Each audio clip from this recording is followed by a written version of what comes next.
All right, folks. Welcome back to Sports Goofs. I'm Francisco, joined by my buddy Charles. Andrew may or may not join us for this show, so it might be a duel today, which means we will be on lots of tangents and the rants will not end, and we'll eventually It's start gonna get talking. stupid. We'll talk about video games and stuff like that. Who knows by that point? I mean, we already started talking about we're on a whole thing about comedy shows and Parks and Rec and Louis and some other stuff. So and Charles's controversial takes on The Office. So I don't know if it's controversial. If it's controversial, or if it's just realistic. yeah, it's non-conformist, which I expect. I do expect of you, so I can get behind that for sure. But yeah, here we are, episode 120. We're getting close to the 12 episode limit that I've set for this season. So only about a Can we month. even with so much has happened? Oh, I mean, Are we allowed? yeah. I mean, we're about to. Let's say we're about a month more of this, and then we'll take our usual break. And yeah, sports happening. Oh, that's right. We're in November. Yeah, man. It's Wow. November, I man. can't with it. Listen, man. I'm not baked or Year is anything like over. that. I'm just old. Year You is know. over, man. Another year has passed by. We're almost done. You can go to Prani's Hockey World and get the stuff, from last year while you still can before it all becomes 2021 stuff. You can get buy that stuff, man. They got the lowest prices, the biggest selection of closeout and prior year products. Get your hockey gear. There's some hockey stuff happening. I can talk a little hockey today. Hockey stuff did happen over the last week, and we got to address it because we addressed it last time. But we'll get into that with the whole Chicago Blackhawks thing. NBA's rolling along. Jimmy Butler has titillated me quite so, and I'm very Yeah, happy. he's not even teasing, man. Yeah. He's like Jimmy Butler for us, and I'm just gonna start with this as since Andrew's not here, so I can go to TVMA to a degree. Yeah. So Jimmy Butler has been like those late night texts, those late night texts, folks. Those late night texts, y'all haven't met up yet, but it's gonna go down a bit, and then y'all just skip dinner. That's what Jimmy Butler has done this season. Jimmy Butler has been like, nope, and I'm like, what? Ugh, the Miami Heat. What's this? Oof, the Oh, Miami so good. Heat. So good. Oh yeah. So we'll get into that. The Braves won the World Series, so it's the darkest timeline for me Yay! with regards to being a baseball fan. But Second best timeline for me. yeah. I guess the baseball gods. Astros are frogs. Yeah. Oh no, they're complete frauds. This actually adds more to the narrative that they could not win a World Series without Not cheating. cheated. So because this is Love it. their second attempt at getting another one, and they couldn't do it. So and even in 2019, the Nationals were switching up their signs like crazy, just to avoid Houston stealing them. So we could even say that even if they won in 2019, we don't even know if that would have been legitimate. So there's. I mean, I would say anything that has those touchings of that team and Alex Cora is not legitimate. But yet, for some reason, Rob Manfred was just as good as his investigatory powers as Urban Meyer is in scouting who he hires in regards to backgrounding whether or not anything happened to it. Because we know a Red Sox team that was ass with, was it Bobby Valentine? Yeah, I think so. Yeah, that as was their manager. 2012. Yeah. So I'm all for the proponent of worst to first. I am not of the proponent of worst to World Series champion.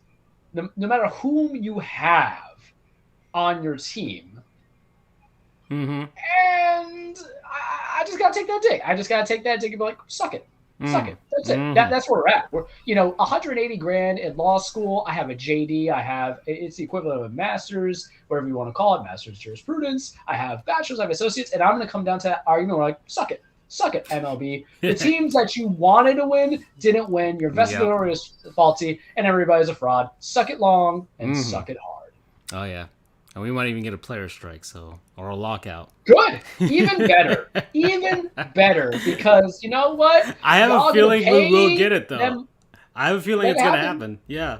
Because y'all going to pay them minor leaguers a lot more when you want to. Because now everybody's been spoiled, Francisco. They go a year without real sports, right? Mm-hmm. It was condensed to baseball. Then you give it back to them, and I think the viewership was probably higher this year, obviously in comparative years. And now you do not have it per se if you take out your major players, but people are so spoiled at home, not in a bad way, but they're spoiled at their home to want to like proceed with certain things and watch certain things that they'll watch your crappy, your scrubs. I'm just saying. Because what's the whole point is you're going to be resetting the market. And unlike TLC, where a scrub is a guy who thinks he's fly, is also known as a busta, that does not apply in the MLB world. The MLB world goes like, oh, a scrub is a guy who's going to help my viewership.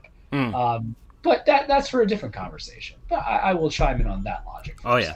Well, let's chime in on this. So this is a conversation. Well, whatever. This is our sports show. Charles and Francisco. Yeah, this is us. All right. Yeah, we were just talking on the group chat, and then we were just making fun of the whole Chris Pratt thing, and he's voicing pretty much every character. It's a meme. It's been a meme lately since he was announced as the voice of the new voice of Garfield, which doesn't make any sense. But I mean, had to be. We spoke of The Office. It should have just been the guy who voices Stanley at The Office, right? It's not a big, sexy name. Oh, that would have been awesome. I don't. Yeah. How do you like your Garfield? That's how the questions I ask myself. Bill Murray did it last time. He didn't do a bad job. That made sense too.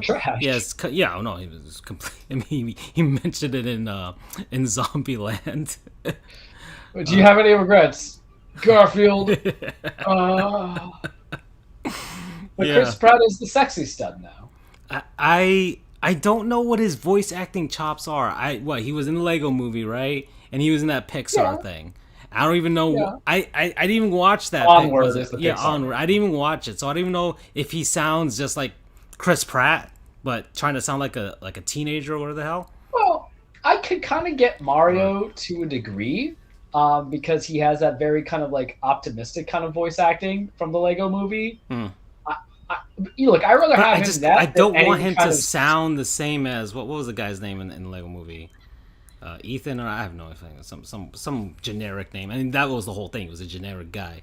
So well, he doesn't have a very distinguishable voice, though. That's the thing we have to understand. He sounds like the everyman with a voice, and that, as someone who has that kind of voice too, that's life. I feel we are stuck with it, even though some people tell me my voice is meant for radio. Maybe that's why we're doing a podcast, right? Yeah. Well. But it's not like if you put Chris Pratt's voice and then Bob's voice, I would know the difference. Whereas Sean Benjamin, is so different, and you just know. Mm-hmm. You just know. Yeah. And that's just the consequences of sometimes how you are. But I can deal with the Mario hyper personality and optimism. Oh no, that I can get behind that, sure. Yeah. But Garfield, who is basically, I would feel like my spirit animal, except I don't really care about lasagna. It's too heavy. Controversial take, lasagna, too heavy. Like, what do we? I will say this. I love lasagna, but I haven't had ever gone to an Italian restaurant and be like, lasagna? I mean, I don't go to Italian restaurants much. I feel like, I don't know, Italian seems like it's way too cliche to go to. Like, if you're going to go out on a date or whatever, let's go to an Italian restaurant. I feel like it's way too cliche. I try and look out for other places. We'll try the Latino place. We'll try the Asian fusion place. But I don't know. I've fallen out of favor. And the carbs. The carbs kind of do it for me. Like, I struggle enough with my weight anyways that I can't justify eating a lasagna, to be honest. You know what gets me a little bit with it is the fact with lasagna too and this is a problem. It's the only kind of base food I think I've had that I can have it at a restaurant, I can have it homemade from scratch, and I can have it from Stouffer's and not taste a quality difference. Yeah, and that's concerning. I think that is legitimately concerning in my opinion. I think it's because Stouffer stuff tastes fine. It's the way that I've never made a lasagna myself, so it's one of the things I have not yet challenged myself to do, but I just don't feel like doing it. But I think it's the way that you prepare lasagna, because I mean, you prepare lasagna, and I would say you prepare it, and it's kind of made to be stored, right? It's made to be eaten over the course of like a week or something like that. Because controversial take, is lasagna a pie? I mean, I wouldn't say so. It doesn't have a crust. It doesn't. I've never heard It anybody. feels like it does if it's pan. The way it sticks to the pan, I'm like, I'm pushing it like Larry from or Larry David from Curb Your Enthusiasm when he's trying to open up the impenetrable scissors. Like that's how it feels. Okay. No, that's not a pie. I've never heard anybody like mention that lasagna has a crust. I think you need a crust in order to be considered a pie. Yeah. That's how I feel. But I think it's the way lasagna is prepared. So it's made to be stored. So that's why it's made to be eaten over the course of not just one sitting, but But various two, sittings. 3 depressing Exactly. sittings where Exactly. you So just have some stain on so your shirt. so like you having it on day one, piping fresh, will feel the same on day 6 when you got to eat it before it goes bad. You know? It is the only food I've had where leftovers it tastes fundamentally the same than it would have served. Exactly. So it just may be the style, and I'm not sure, but I that's how only I can feel. notice the difference if you do more ricotta cheese versus more beef. And Hmm. I think my stomach likes me if I take more beef than ricotta cheese, but I think it tastes more flavorful with ricotta cheese. You have to. You know? It has to be. It's and many lasagnas don't strike the perfect balance of either or. You know, some are more cheesy, some are more meaty, but there's very few that I believe that have struck a perfect balance. I mean, my mom hasn't made lasagna in forever, but I mean, I loved it when she made it, of course. But I've never found a very foul lasagna. I mean, you put onions in it, of course, I'm gonna fucking hate it. But What? Who puts onions in a I don't lasagna? know. I have never, Some people. 30, I 32 mean, it depends on years. the sauce. It depends on the tomato sauce. Some people might actually stick onions inside the tomato sauce. So, Okay, that's weird. that it just depends on how you prepare a tomato sauce. But That's not yeah, even weird. It's abnormal. yeah. That's a different kind of thing. But oh yeah, yeah. So we were talking about Chris Pratt. We got Chris Pratt, yeah, Jesus, so we went down that.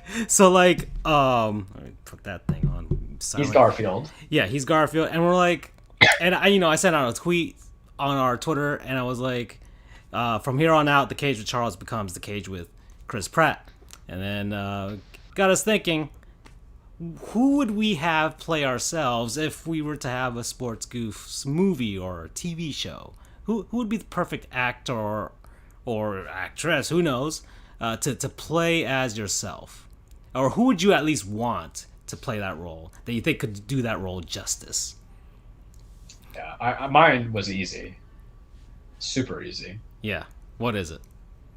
So, and this is because someone pointed out to me because this actor on a particular show has had many variations of his body type, and they said, like, you look like this guy from like the first 3 4 seasons, and then I saw it, and now I slick. So you knew me before I used to be Mr. Slickback lawyer. My hair was just really front down, but then when I started slicking my hair back professionally, then I kind of saw it more. And then the voice is kind of the same ish to a degree. I would say we both kind of have that mid tone voice, but Rob McKinney, who's Mac in It's Always Sunny in Philadelphia, it is straight up me. Like shave his facial hair. Um, and we're Yeah. talking seasons 1 through 5 Mac, not Yeah. Fat Mac, though it's debatable when I was big boy. If I was big beefy boy with muscle, it was a different kind of fat boy. You can't do Hot Mac now because Hot Mac's he's just too in shape. Rob McKinney, like I love him for his dedication for his roles Yeah. that he does because he'll do it when he got bored. Like he was like, how can I become like the worst piece of crap ever when he got fat? But Yeah. then when he got like ripped, he's like, all right. And finally enough, the weight loss I have had, oh damn, I died. I did have it was part of it from Oh, he did his training. what's the game of the day? What's the game of the day? Captain Toad. Oh, okay. Captain Toad Yeah, Treasure Tracker. yeah. It's like the best. It really is the best game to play for the show because I don't really need to listen to the music. There is no story, and Yeah. I would say Diablo 3 was up there to a degree because of the mindlessness. But it was kind of tough when I was hearing the archive radio stuff. But Treasure Tracker is like perfect for this kind of show. But Rob McKinney, because of a little bit of look and likeness, especially if you shaved his facial hair in seasons 1 through 3, the voice is kind of there too. And like I think, and the personality works. I mean, there's the appreciation for sports and wrestling there. yeah, but he's also a little bit incredulous. And here's a hot debate. Mac, out of all of them, is not the worst human. Because some No. people would say that Mac is, or some would say like Charlie is not the worst human. Charlie, for all intents and purposes, is a piece of crap.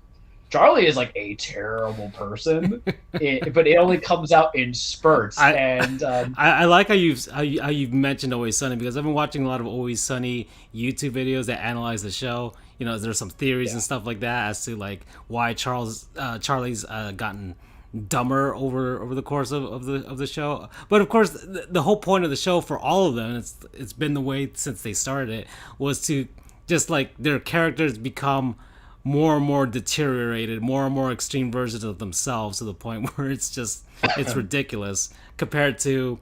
I mean, it was basically a commentary. That's the only one that's had growth, which is the weirdest thing. Well, that was the point, because it was like, oh, on the other shows like Friends and whatever, How I Met Your Mother and all that stuff, like the characters improve, or they look better, their lives get better, whereas Always Sunny was always the opposite, you know. And of course, Dennis is a serial killer. Allegedly. Allegedly, yes. And Frank's Danny DeVito's character is great. I mean, the whole show is great. I mean, I love the show. I adore the show. It's probably my now that I'm thinking about it, it's probably my favorite comedy on TV ever. Like, I like Seinfeld and all that stuff, but I appreciate its longevity. But Seinfeld's tough. Yeah, I appreciate, I like Seinfeld and stuff, but I like the absurdity of Always Sunny. I like how they go there, you know, and my non-sponsor may actually stir some controversy too for this week, but and it's going in that same vein. It's Always Sunny makes you laugh at things that you know you shouldn't be laughing at. Of course, that's the beauty of it. You do. That's the beauty of it. Like, the pool episode. That's all I keep at. You know exactly what I'm talking about. I shouldn't laugh at that. I laughed hard at that the minute Danny DeVito went down that slide for two reasons. Because of his and the fact that Charlie played him was even better, because Charlie usually never plays Frank like that. And then also the end results of when he got into the pool and things that the people were saying. My dad, like, I got my dad to love the show. Like, it's so ridiculous. I would imagine that's hard. With his kind of background. No, my dad liked The Office and all that stuff, but I'm like, I wanted him to like the show, and I chose one episode in particular to introduce him. It was the one where they go out to dinner. Episode? They go out to dinner. The gang goes out to dinner at the fancy restaurant, and Mac and Charlie. But there's like three. Yeah, well, there's the one where Mac and Dennis are having their like monthly dinner at the fancy Italian restaurant. And they're staring at each other, right? Speaking of Italian restaurants, and Frank and Charlie had their own little dinner, and then Dee was there by herself with the Groupon or something like that. That episode was funny. Yeah, that was the one that I got to introduce him to the show. I thought you meant the pie episode. No, not that one. Not that one. No, I chose one specifically. I'm like, it's not that raunchy, but it perfectly encapsulates the gang. So that was the one that I chose. See, if I had to start my parent, like my parents would hate it. My father, I don't know if he would laugh or not. My mother would probably. I don't know. They're weird because they'll laugh at the weird stuff and then they'll won't laugh at the weird stuff. But I would have to do the Maureen Ponderosa wedding. I think that's good for anybody who doesn't really know what the show's about to see, because it is the most obtuse episode to a casual viewer. Yeah, and very vague. But anybody who's watched the show, there's so much that gets resolved in a single episode that has spanned for 5 seasons of issues, because you have the Oil brothers and their weird romantic relationship. You have Dennis and his problem with Maureen. You have how, for some reason, Frank just can't let it go. You know what I mean? He just can't let Dennis do his own thing, succeed. And for somebody who that's his child, he just can't let it be. And then you have Charlie, who does nothing. But then you also have the weird humor, because if anybody who's watched the show knows that Ryan, to me, is the most hilarious character. When he just comes what are you guys doing here? And he's just dancing. And I've watched the bloopers of Jimmy, I don't know his last name, and what happens there, and how they have to cut laughing because of how he goes off the script. And then it's just all kinds of good. But I think, because I remember trying to watch Sunny when I was younger, and I couldn't do it because I was this is stupid. And then I retried it at 22. I'm I'm about this. And the episode that really, I think, hooked me on is when it goes back to the best family in the business, the the Poyles, the when they try to rob the place, and Oh then yeah, yeah, that's a Dennis good one. thinks the Yeah, only when they hold him way, hostage. Yeah, that was the best one. That was a good one. the only way to save everybody is for Dennis to seduce the sister, and then it just turns out that she played them all, and I'm just like, I can't with how ludicrous that is. Because I think it's just so absurd, but that really Dennis is the most interesting character because you should hate Dennis with every bone in your body, really on paper. But when he goes and says, "I'm going to do this," and then you're like, "Yeah," and then she just plays him, and then just he comes in drenched in milk. Remember, he's like, "I see how you've been looking at me." I can't contain laughter. So if I had to do a starter from like season 2, it's that, and then there's the whole so the Foils going like Foil. I don't know. Yeah. I know. But Ryan stabs somebody, and he just stabs him. And you're just like, but so that's my pick, Rob McKinney. Rob, okay.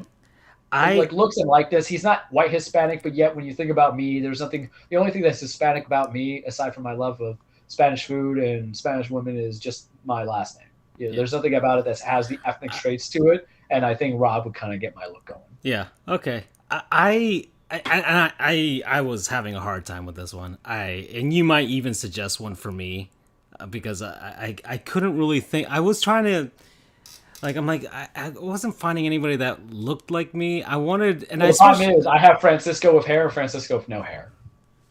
It's easier than you think. Surprisingly. Okay. All right. But like, I was like, I wanted somebody that could encapsulate my personality more than anything else. So it wasn't just based on like looks or anything. I also wanted somebody who was also kind of a comic at the same time, like a comedian. That could. My suggestion of you with hair is not a comedian. Okay. And someone like that could do a little bit of a deadpan, because I feel like I can come off as serious sometimes, but when I'm like completely off the hinge, I'm off the hinge. And I chose Hannibal Buress. Okay, to be honest. Obviously, color is not something I took consideration into. So no, and that's the reason why. Really, Hannibal? Yeah, I feel like Eric Andre, if we're gonna just open Eric it up, Andre, because he's so committed yes. to like the bit. Yeah, to the if bit. We're just gonna open with the fact that it can be of anybody's shape, size, and color, I was just definitely gonna. That's a good one too. I am committed to the bit too. I mean, like the whole Jimmy Butler thing. I am definitely committed to that one. I do not break kayfabe for that one either. I do not at all. So yeah, Eric Andre's a good one too. I didn't even think of that one either. Well, no, another comedian. I was looking at comedians, to be honest, because I wanted somebody that could that knew that there was a line there with regards to like whatever you were gonna say, and can push it a little bit, but knew when to pull back sometimes. So I was like, and I feel like a comedian could do that. You're also an actor being cast. I mean, and I've done acting anyway, so in the past anyway, so it's not like I'm those kind of acting, you pervs. So depends on the tapes. So all right, we at Sports Goofs. This is with this is an Andrew-less episode for now. So we are off the rails here, right? Yeah, off the grid here, whatever. And anyways, and so I was like, yeah, I wanted somebody who could like push the envelope, could also like let people know some of the things he doesn't like and stuff like that. So I'm like, it had to be a comedian. I feel like comedians do that. Like, I've been watching a lot of comedy and stuff like that. Dave Chappelle and Norm Macdonald especially. But Norm Macdonald, Hannibal Buress, Eric Andre's a good one though. I can see that he setting up this thing and then just going with the entire bit. So that's a good one. But what are the other ones he suggested that could be me? All right. So with hair. And the reason why I say this is because knowing you, I know short hair Francisco, and then I know like Francisco during Epidemic. Yeah. Or early 20s me when I had like a ton, like my hair was long. So you may or may not agree to it, but it's my world. I live with it. So Benicio Del Toro was coming because I went a little into your looks and things like that, and it was just kind of there, and we don't see him in a lot of comedies because Benicio Del Toro, for anybody who hasn't seen him in Traffic, watch it. He's excellent in it.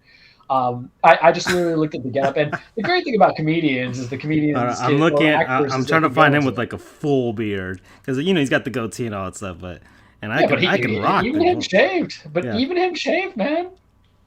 It's all plausible. Yeah. Okay. I can the hair I can see. I think we have the same hair.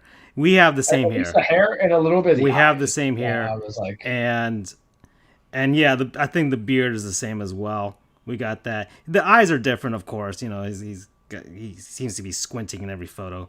But yeah. but he's Oh, also got that's them, the very dark eyes kind yeah, of thing. yeah. Oh, there he Um, is with the long ass. Yeah, I have that same hair. Yeah, that's a good one. yeah. That's a good Yeah, one. so, like, that's why I'm like, okay, and I'm Same like, I'm hair. just a sucker Yeah. for accuracy. Mm-hmm. I can see that for sure. And then, like, kind of no hair Francisco, so it's the guy from Hostel, Jay something, just because of, like, that's the only thing kind Let of me came look to, at the but he's cast for he- this. he's got darker skin, but it's like literally the only thing that popped to me. I'm sure there's more. I wasn't gonna put Javier Bardem, though. Granted, I would pay money for that big Spaniard to kind of play you as a comic, talking about I've never had to do something before. Because I also took voice likeness, a little bit of quality. Yeah. Trying to see. Okay, Hostel. Let's see. Released in 2005. Hold on one second. Trying to find the picture of the cast.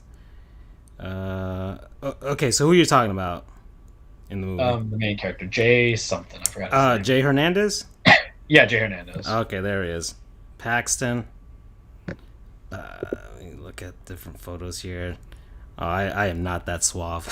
I could. I could pull off any look, but he had shaved hair at some point in one Yeah. of the movies I saw him in. It's just before no. I mean, look, he's a handsome guy. We're gonna call it out there right now. We understand this, but there was a point where he was like bald. That I was like, okay.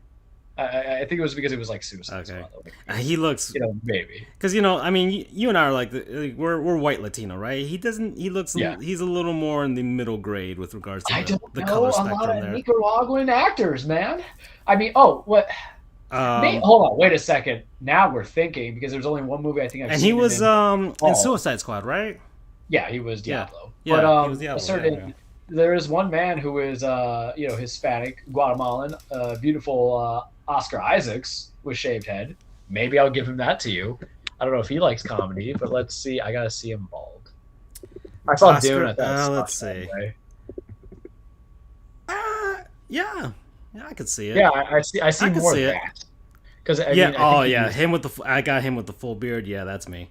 Yeah, I'm more with that. So I recant my thing about Jay My Hernandez. hair can curl. Yeah. Yeah.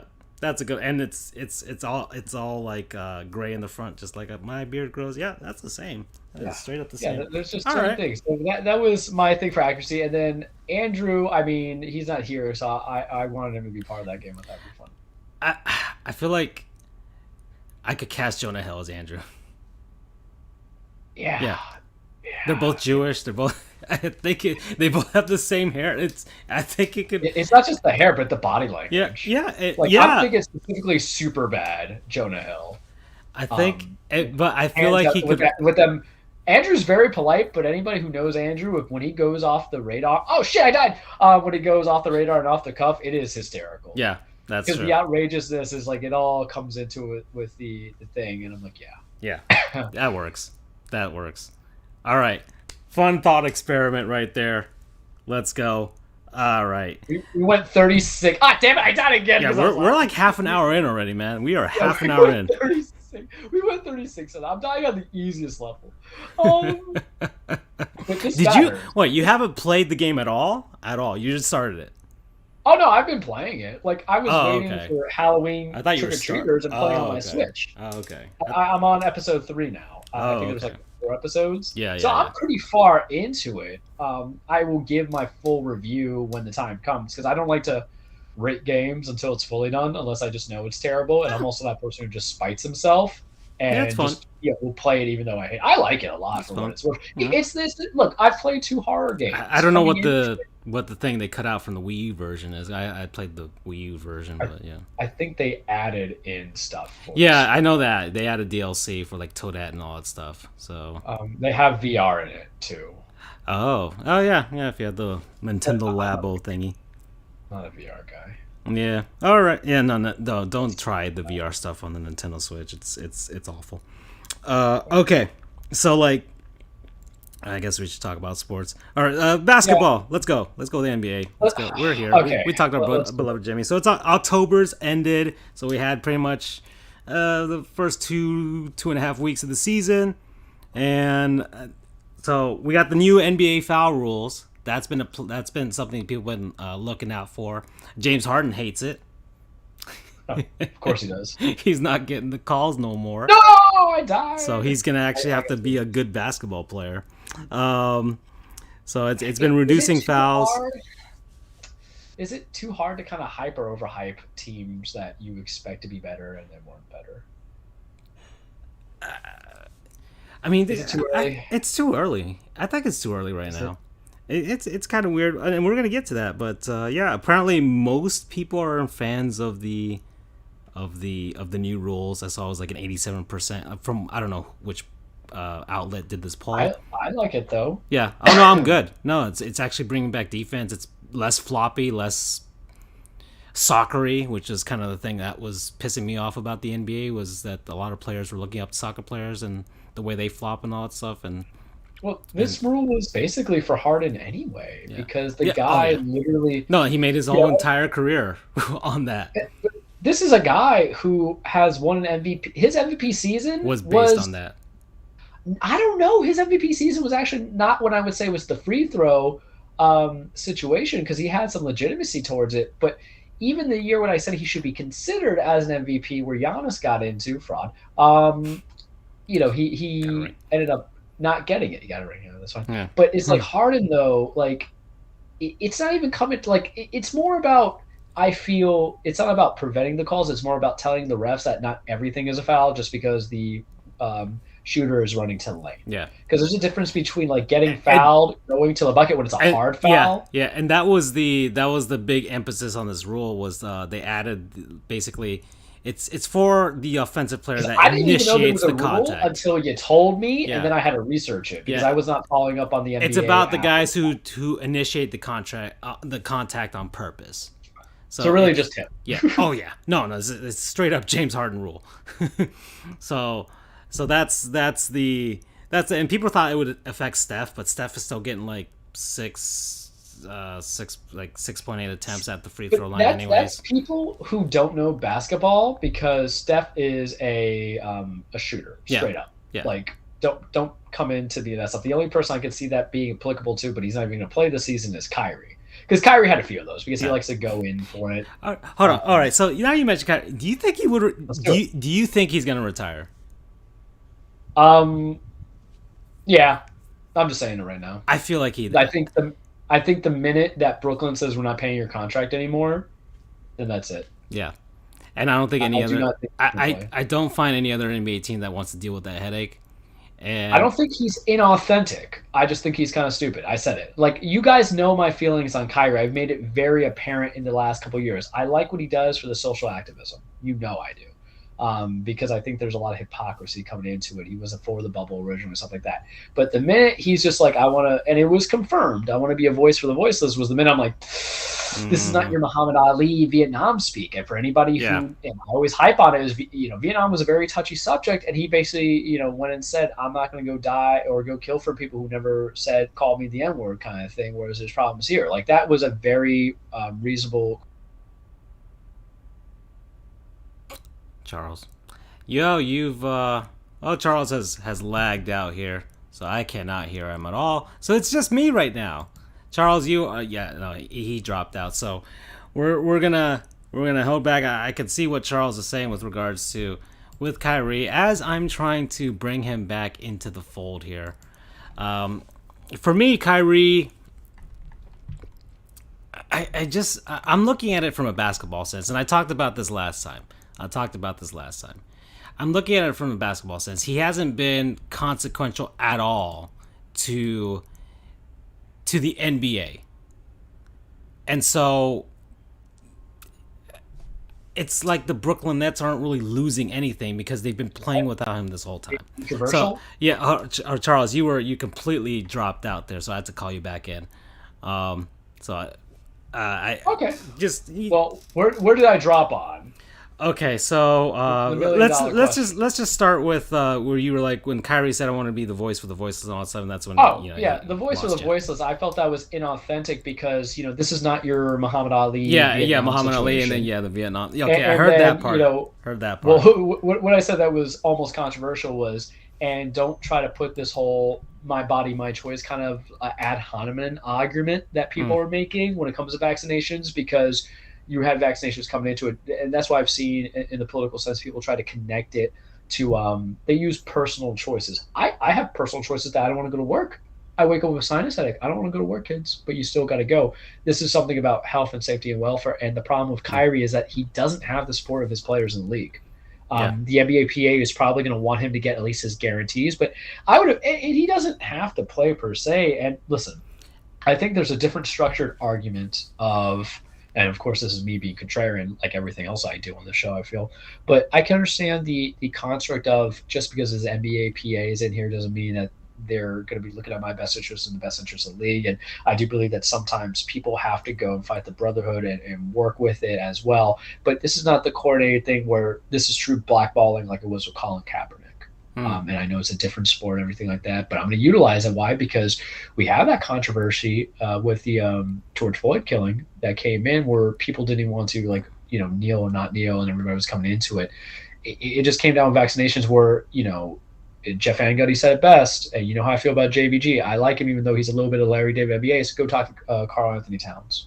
See how it impacts. And now Kyrie, this is a New York law. This is this is a California law. These are many state laws for mandatory vaccination. So it's not even so much of the fact that you really get a say into it, because the states have not even been delegated from the federal powers. It's from their own state impositions. And you chose to live in the state when you signed in Brooklyn.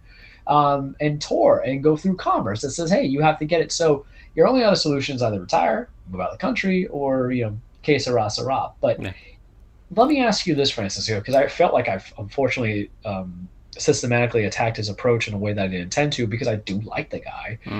It just comes down to, do you feel Kyrie would not be as much of an anomaly if the Andrew Wiggins and the other players who said that they didn't like the vaccinations took the same stance as him? Because I feel like he's alone on an island, but you're not a martyr. You're just kind of like a rip your nose to spite your face kind of guy. You're the guy who picks a scab and it's going to hurt. I feel like Kyrie he set himself up for this reaction by his actions from the years prior. And this is before the George Floyd thing in 2020 all that stuff. This is the whole flat earth thing and all that shit. Yeah, but like he's already positioned himself as someone that I, for one, don't take seriously at all. Very true. And he is young. He's what, 26 now, 28? Something like that. Yeah, he's in his late 20s now at this point. Right? He's been in the league for a while now. So now I don't take him seriously with regards to that. And he's been so he's 29 now. Yeah, he's been so inconsequential to the NBA landscape anyways, because he's been injured and all this other stuff, and now he's choosing not to play. He's not a top 15 player, but it's told that he's a top 15 player. Exactly. So he's been so inconsequential. The Nets have been playing without him anyways too. So they've already kind of planned for it regardless. They got James Harden to kind of fill that hole anyways. That if he retired, I'd be like, all right, he was he had that run. LeBron won him a title. He was LeBron's. As much as he'll hate this, he was LeBron's sidekick, and that's what he'll be known for. LeBron's sidekick, and then saying some stupid shit, and then kind of shooting himself in the foot when he was actually trying to say serious stuff, but because of the stupid shit you said before, nobody took you seriously. We can't even say that he was LeBron's sidekick. He was the guy who needed LeBron and Kevin Love to win anything. Why? Because on his own, he didn't make Cleveland into a winning team. On his own, they did not get to playoffs. On his own, they couldn't get anything done. And yes, of course, LeBron needed him for that shot, of course. But even then, I still think that the Warriors, in that series, the Warriors should have won, and they didn't. Much like 2011 when the Heat should have won, and they didn't. So. Well, everybody needs somebody. Yeah. And it comes to basketball. It's not as much as a one-man game as people think it is, because they've been spoiled with the Allen Iverson effect. Yeah, but even AI didn't win it. So you saw he went up against Kobe and Shaq, and he got He got one game. That was it. He got one game. And Kyrie didn't elevate Boston when he went there at all. And remember, his first year in Brooklyn was Kevin Durant-less, and he tried and led to Kenny Atkinson getting fired. So, yeah, facts kind of hurt. He's just a very polarizing figure because he was one of those few players, for those people who like are only into the delay of, and I've seen Kyrie play live, so you can kind of see a little bit of the wow factor. But he's one of the few players where I felt like, you got to remember, this was a guy who was drafted to change the franchise directly. It wasn't that falsity that comes in where, like a Colin Sexton who was drafted post LeBron wasn't going to change the franchise, wasn't going to change the landscape. It wasn't those guys, even the current Minnesota, like the Cade Cunninghams, who was the #1 draft pick coming into it. We don't know. He's just going to be the best drafted player on that team, but he's nothing like transcendent. But I remember he was coming out of Duke, and everybody was like, "This is going to be the guy," coming into it, blah blah blah blah blah. And really, it's just a whole bunch of nothings. And some people don't want to be LeBron's guy, but Kyrie right now, it's not so much that he's a headache, but I feel like he's kind of like that bro that you kept with for a long time, and your wife or husband doesn't like said bro, and you got to stay loyal to it. But at some point you're gonna be like, all right, it's got to be deuces at some point, and that's what he feels like to me. And I don't think he's gonna come back and play. I find him polarizing and interesting, but also 29 with his style of play, his lifespan playing realistically. And I'm going to go be facetious here when I say was only probably about another 3 years anyway. Yeah. Right? Yeah. Plain and simple. And he could always do the, it's kind of funny, we saw Ron Artest here, so the Meta World Peace thing where he's out for like a couple seasons and he pops back out. He comes back after. It's a different kind of personality too. Ron Artest had beef with the league because Ron Artest was, at the end of the day, just hardcore. Kyrie, when everybody has a different opinion about you, I think that's more concerning. If that makes sense.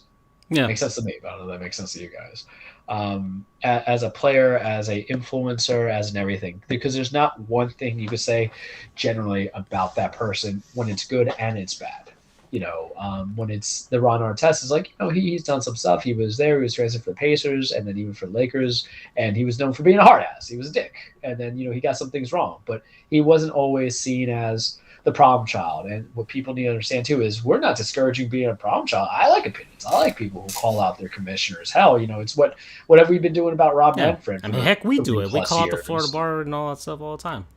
It's like allegedly. Yeah. But with Kyrie, it's just more or less like, I don't think you've articulated the point that you're trying to get across. And that's the worst thing ever. To be given a platform that hundreds of people would be envious of. Hundreds. We would all be envious if we were trying to get some real change in this world. And not change. I hate the word change because I think it's been hokied in Hollywood out. To be honest with you, development, evolution. Change. You know what the problem with change? Yeah, you know what the problem with change is? It can always change back. Yeah. Evolution, development, everything like that is just, I think we would all legitimately want that kind of message and that opportunity, and I feel like it's been squandered. All right, so that's Kyrie. Let's see. Heat. Let's talk Miami Heat. Oh well, I'm gonna get to it. So let's get to the West. We'll get to the West first because I haven't really watched any of the West teams, but the Jazz are a great regular season team, so they've started off well. Yeah. But it's like, they're a good regular season team. What are they going to do in the playoffs, Yeah. Show me what you got. Granted, they get a little bit of mulligan because who was not there last year? The man that they traded all that time for as Mike Conley. Because he was injured. So I will give some degree of pass on that. Donovan Mitchell, though, hitting on them Yankees, and I'm still going to love you, boy. He's a Mets fan, man. He's a Mets fan. His dad worked for them, or dad still works for them. So, if you want to support, intolerance. His favorite player was David Wright. I mean,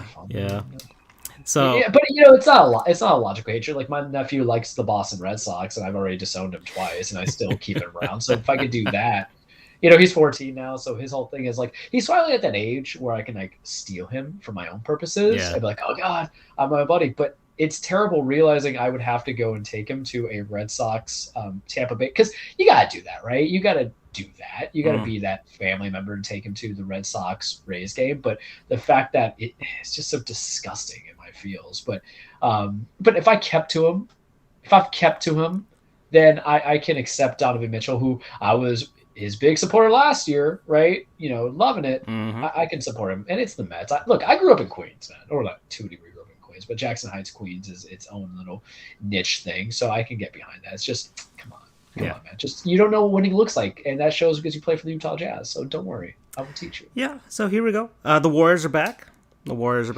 So back without Clay, and we don't want to jump on this, and this is kind of what we led to when we were talking about the NBA, but I hate. And this is what I hate about the masses. No one wanted to acknowledge the fact that that team went so far extreme that their bodies couldn't take it anymore. And this is basically a rest break for them. And now it's like the chickens have come home to roost.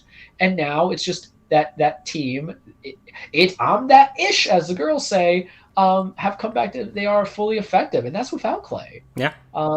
And wait till he comes back, because the West is always weird, because there's always that 1 year where teams are injured, and that's where you get those fraud teams such as, like the Minnesota Wolves or Timberwolves can come in and be like, okay, we got it, kids, yay! Where you really like? Well, Minnesota is basically like, we finally figured it out, and I don't know. We'll see if they actually did figure it out this season or not. But all right, East. The Bulls are for real. Sure. I'll give it to you. They're deeper. They're deeper than they've ever been. They got DeMar DeRozan now. We like Billy Donovan. Yeah, they're gonna have Vucevic for a full season, right? Yeah, and we like Vuce. And DeMar kind of helps them out when Levine isn't doing his thing or when he's injured. Yeah. So we don't know if we like. I still don't know how I feel about LeVar on there or whatever ball it is. There's too many these days. Like Lonzo. Like, I like Lonzo enough to know what he is. I always called him the Andre Miller of this generation. But the problem is that system. The good thing about that system is, like, he will be the fourth man trying to get the last shot. That's a good thing. But the Bulls are for real. But the East is so weird that it's easy to come back in. But I just feel like they did well, especially exposing the frauds out in Boston. Oh my God! they were down 19, and then they went on a 51-18 push to destroy them at the end of the game. I have loved it because Chicago. If you're a baseball fan, I'm sorry, not baseball. If you're a basketball fan, I think you agree with this with me. It doesn't feel right. The Chicago Bulls are crap. Yeah. You know what I mean? Well, and Chicago's and Chicago's kind of needed it now with the winter sports because the Blackhawks are terrible now. And they had the whole scandal, so that's bad. The Bears are the Bears. Really mucking it up. The White Sox were in the playoffs by only virtue of having a terrible division, and the Cubs are rebuilding. So, yeah, the Bulls being back is a good thing for them over there. And the Knicks and the Sixers are leading the Atlantic. Yeah. The Knicks, you see, it's weird. Here we are being like, basketball doesn't feel right if the Bulls aren't good, or decent, competent. Yeah. Whereas we're just like, it's the Knicks. I'm like, it's been suck forever. It's been a while, and we'll see. And the Heat are really for real. Wait a second. You guys said that, but you didn't do anything when you went to the NBA Finals. Did y'all forget that this was an NBA's Finals team? Did it escape you that whom we lost to was like legitimately the most potent team that had been out there for such a long and we took them in 6. And I keep saying, if we had Goran and Bam healthy, we would have taken it to 7. Or possibly 1. People like what they like, and they called us fraud teams. And do you see what happened? And last season was a byproduct of the fact that they had a short turnaround from the season prior, so they were tired. Yeah. And the fact is now that we don't already have guys who started off injured, because we had dudes who were like, you think Goran was healthy even at the beginning of that season? We were just looking at help and all this other stuff. Do you think that we lie as a fan base because we just like to think everything's great? This is not the Miami Hurricanes, where we're always back. This is not the Miami Dolphins, where it's like, it's our year now because Tom Brady's out. When we say things as a Miami Heat fan That base, it's second half of because the show is gonna be good. it's because we know that there is legitimacy to our statements. And we have backed that up. And I understand it's the first beginning of the season. And no, I do not give credit but this Miami, whatsoever. This Miami, like people who have truly seen the Miami Heat, this team is different, but in a good way. It's good way. Yeah. It is what we want, how we want it, when we want it. And what I want people to understand too is that we also, because the problem is NBA out of all sports is a very like now situation where it's got to be now. It's got to be this with your development of players. And y'all just couldn't wait 3 years for Tyler Hero to actually show why he was a first round pick.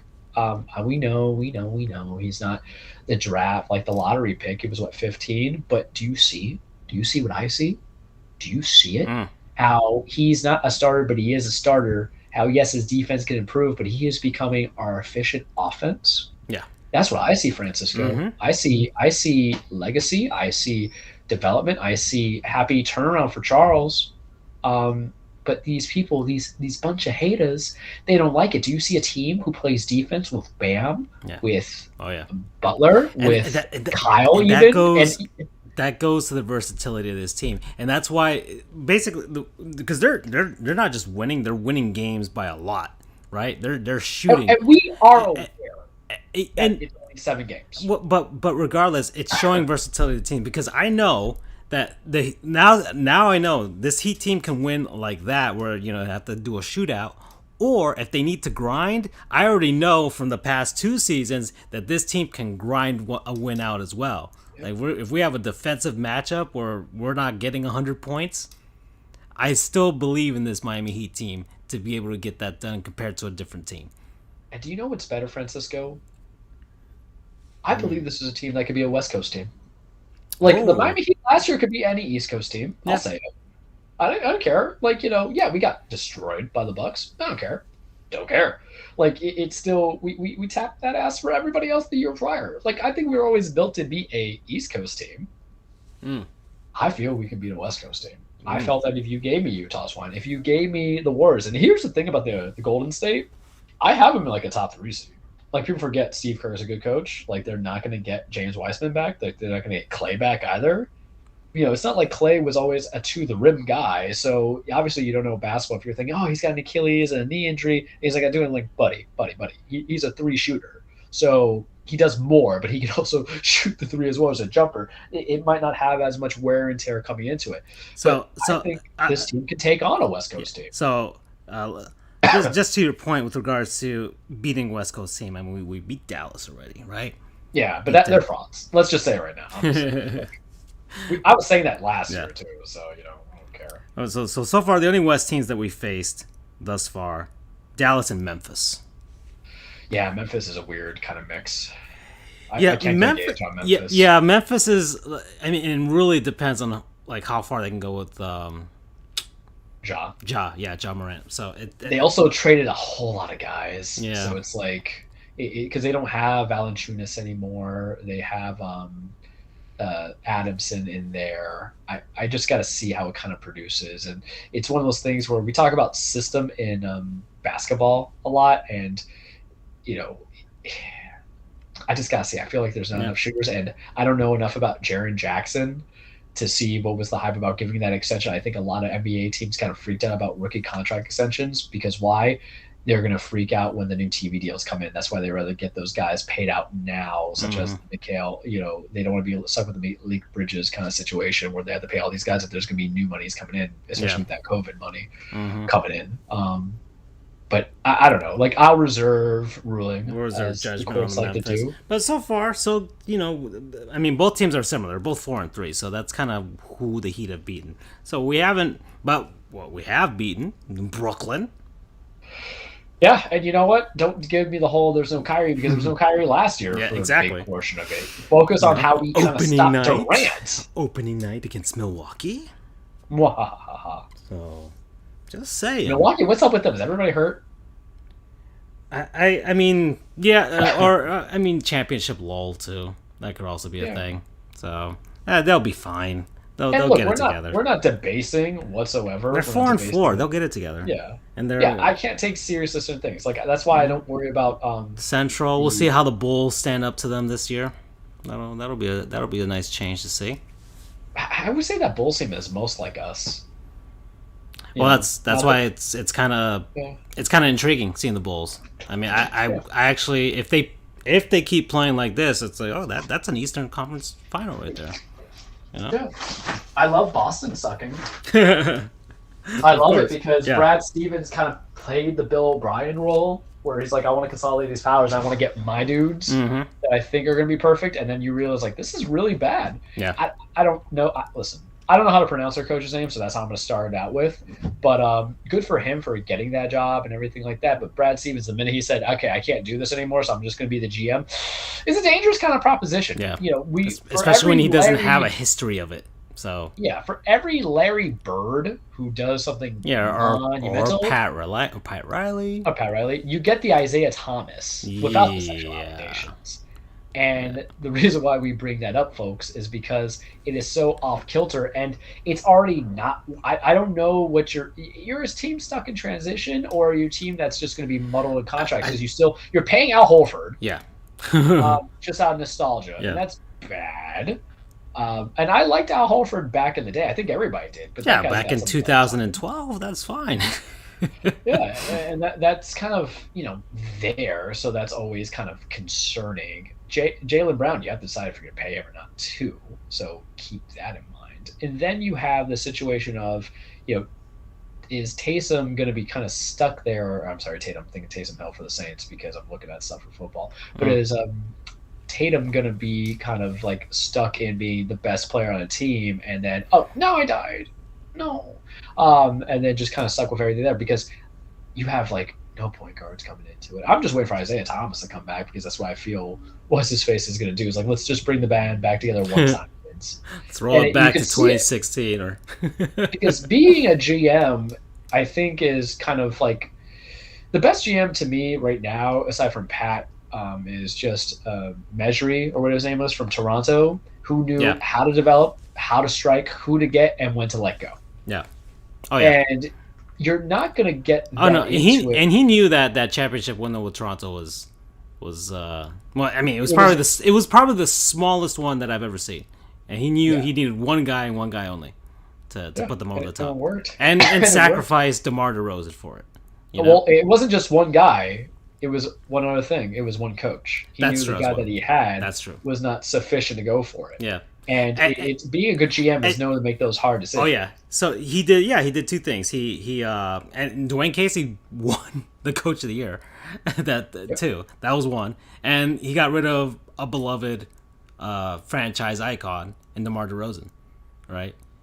So but the eye on the prize was what do you want it to be? Yeah, exactly. And I don't think Brad Stevens, and I think I like Brad Stevens for what it's worth. I think he made a reputable team with Butler, and I think he did well with the Celtics as a coach who transitioned well. I just don't know if he shouldn't have taken this job. If he was like tired of coaching or whatever, I don't know, go back to college, play for coach for a more prestigious college program, and then come back to the NBA or whatever, or move on to someplace else. I mean, it's hard to go. It's hard. It's hard. He could do broadcasting, and then eventually he'll get hired again. I just feel like he definitely wasn't going to go from Boston to like a middling franchise, like I don't know, Sacramento. I mean, Sacramento's always a good example. Is it the fact that ownership probably sold him on the prospect of being a manager? That or ownership felt he was like so valuable they couldn't lose him. It was like, we'll make you the GM what's president. The value? Whatever, I don't know.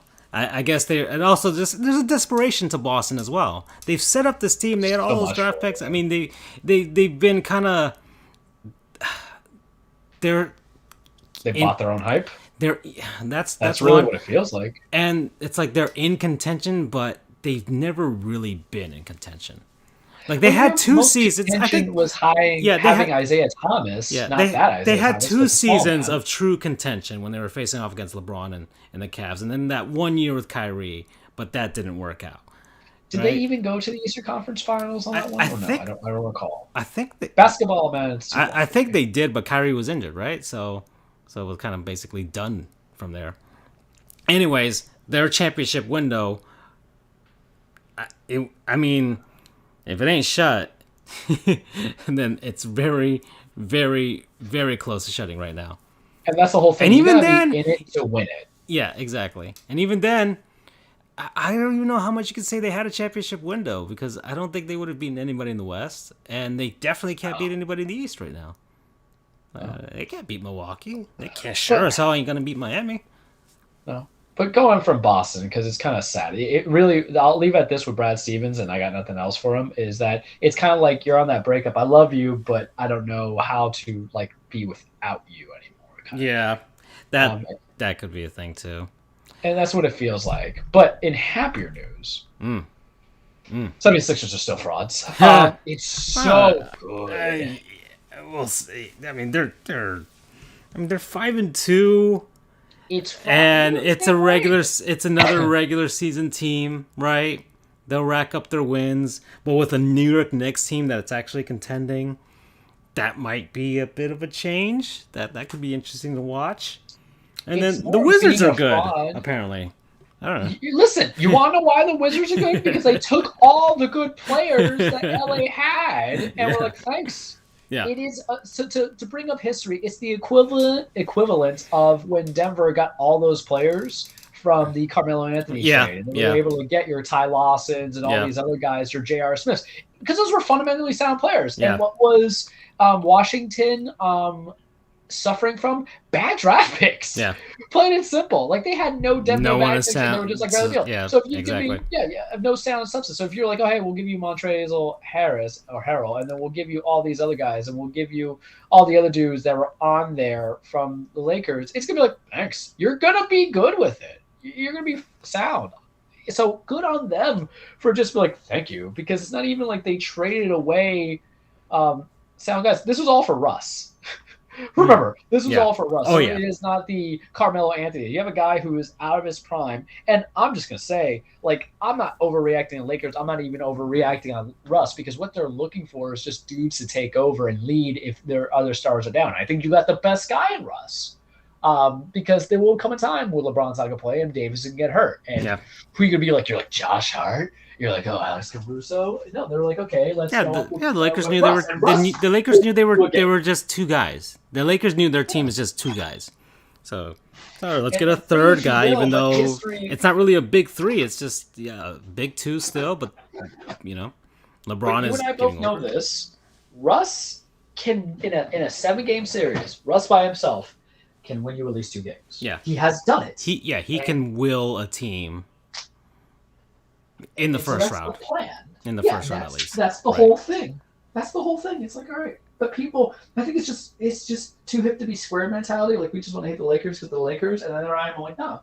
What you need to hate on is just how this money is going to go in 2 more years. Where you're like, oh, shit, we're out of it. All right. So we're at the halfway point. So, Charles, we're going to do a word from our non-sponsors. That's people. That's places. That's things. That's concepts that we have been enjoying over the last week. It is just... me and Charles. For now, I'm assuming Andrew's not going to pop by. We're already at halfway point, 1 hour in, so I'm assuming he's not going to pop through here. But I'll get us started here, Charles.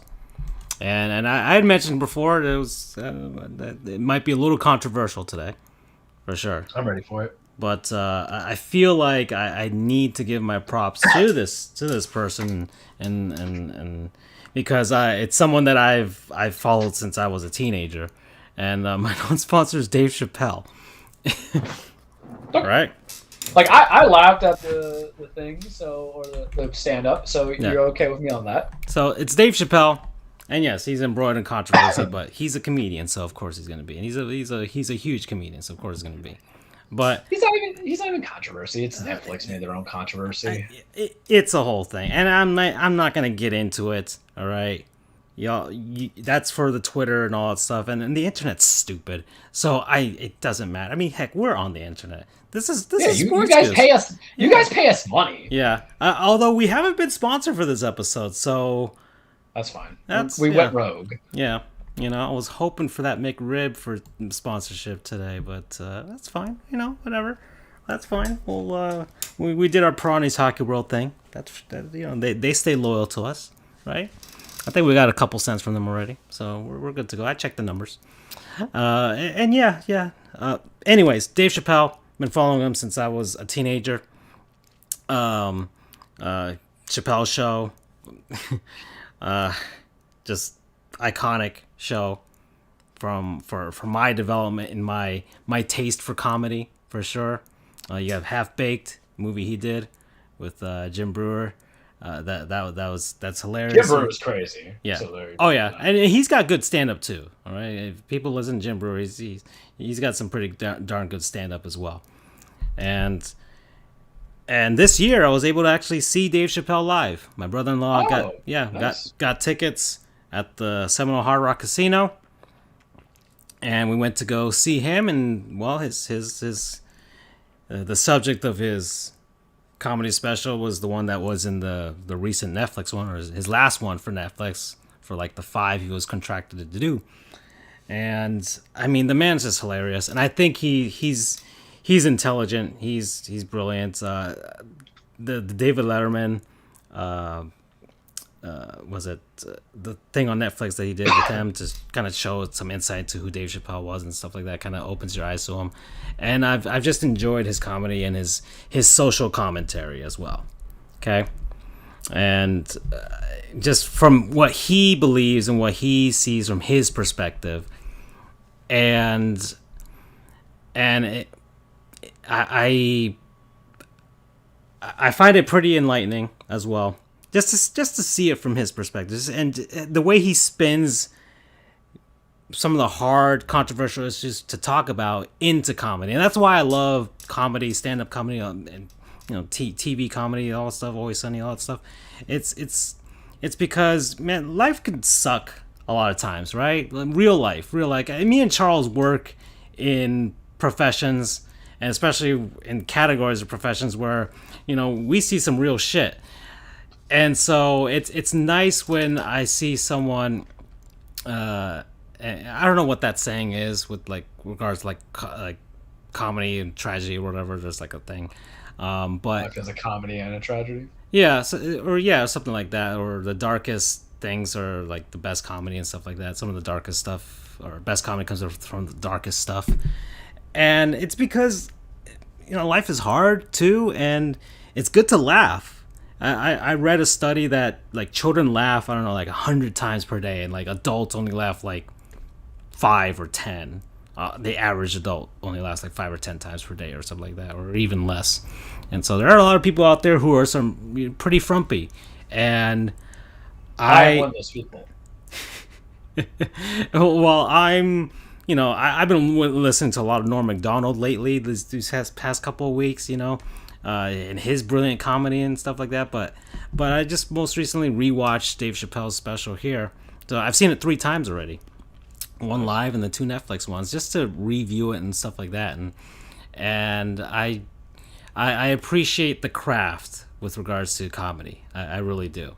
I love a lot of comedians, and really this is like a non-sponsor for stand-up comedy in general. I feel it's one of the best mediums out there for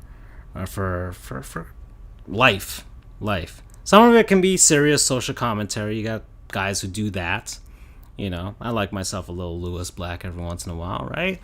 And then you have guys who, the older I get, you got that. You got Dave Chappelle stuff with regards to race and gender and all that stuff like that.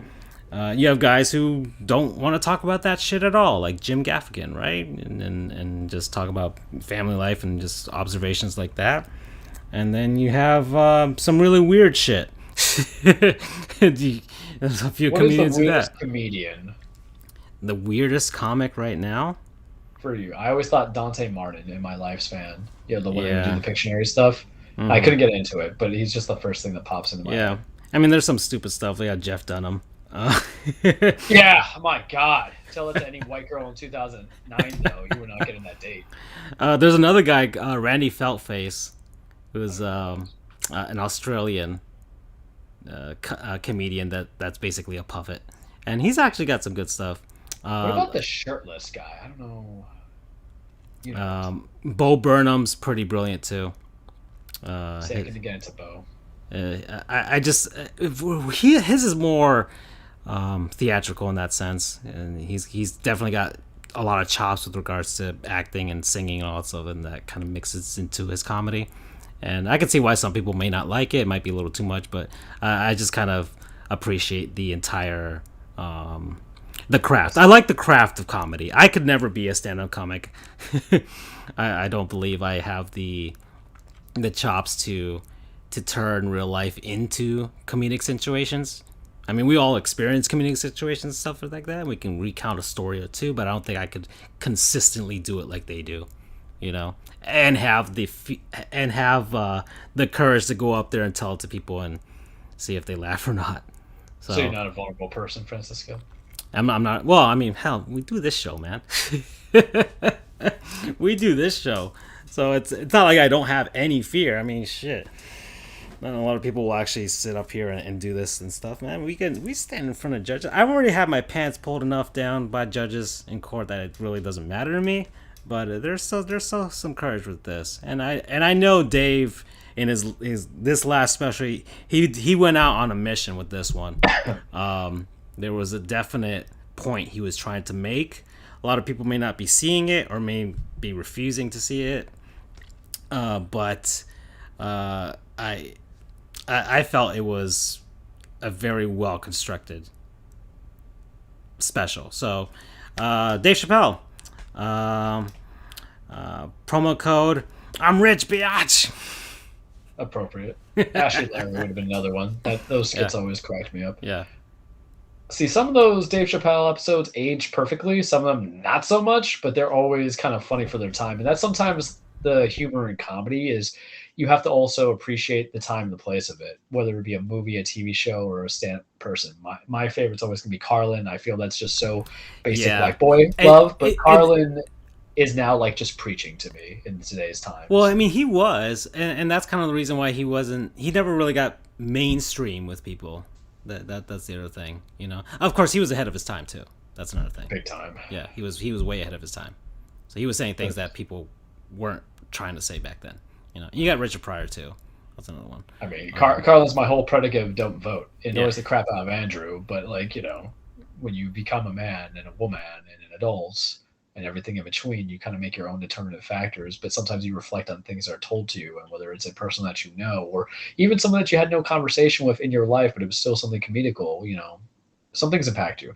And comedy is always good. You need levity in life. You need jokes. You know, you can always strive for the toilet humor too. It's just the whole thing about comedy is subjective. But who's it subject to? To the person that you know, likes it. Just like some people, how they like the whole let's go Brandon, you know, that controversy. I think it's stupid. I think that means you like to kiss your sister on the mouth. But, you know, some people are going to find it funny. Yeah. Look, I'm just calling it like I see it. Yeah. Me, I'm next. So, Francisco, come on, I can make this. I can make this. No.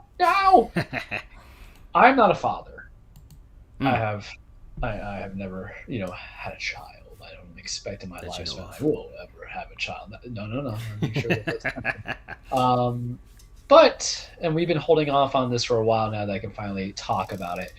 But there's a certain game that I've played recently that gave me the joys and wonderhood of fatherhood, and that was Resident Evil Village. It was spooky season, kids, and Charles got spooky by playing every spooky game that he had in his backlog. I had Resident Evil 2 Remake, and I have Resident Evil Village. We had House of Ashes last time. House of Ashes as well, and I had Resident Evil Village as my like one of my first PS5 games I was going to play through.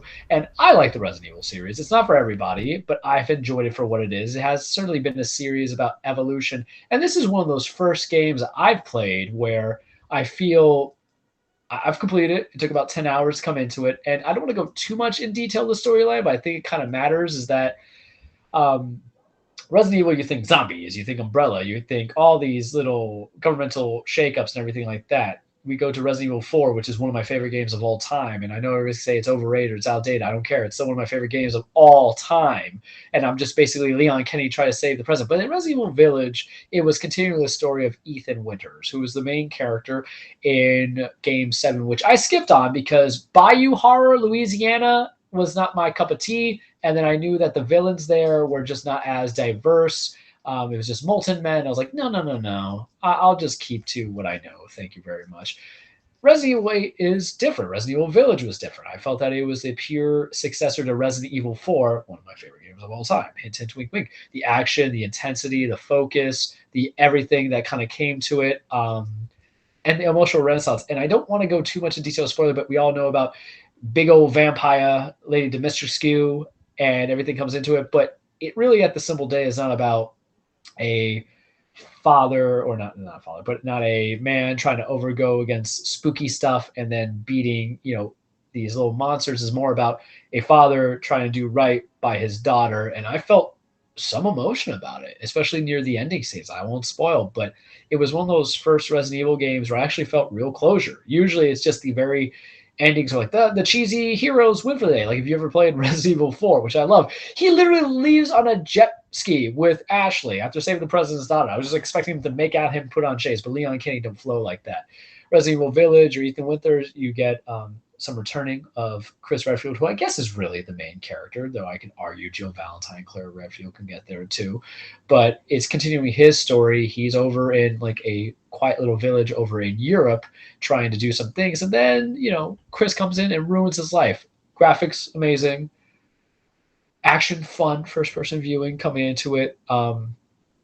Really good for spooky season, even post-spooky season. And I think I was kind of emotionally invested in that game more so than I have in any Resident Evil game when I realized what I was trying to do. The first 3 hours or so, 4 hours or so has that spooky vibe, and then it becomes more action-based. I enjoyed it, man. I liked it a lot. As you see a little baby in the background, that's Rosemary. That's Ethan's kid. But there was the house scene, the Benevito, the dollhouse level. Good stuff. And all around, I felt connected to it. I thought it was good.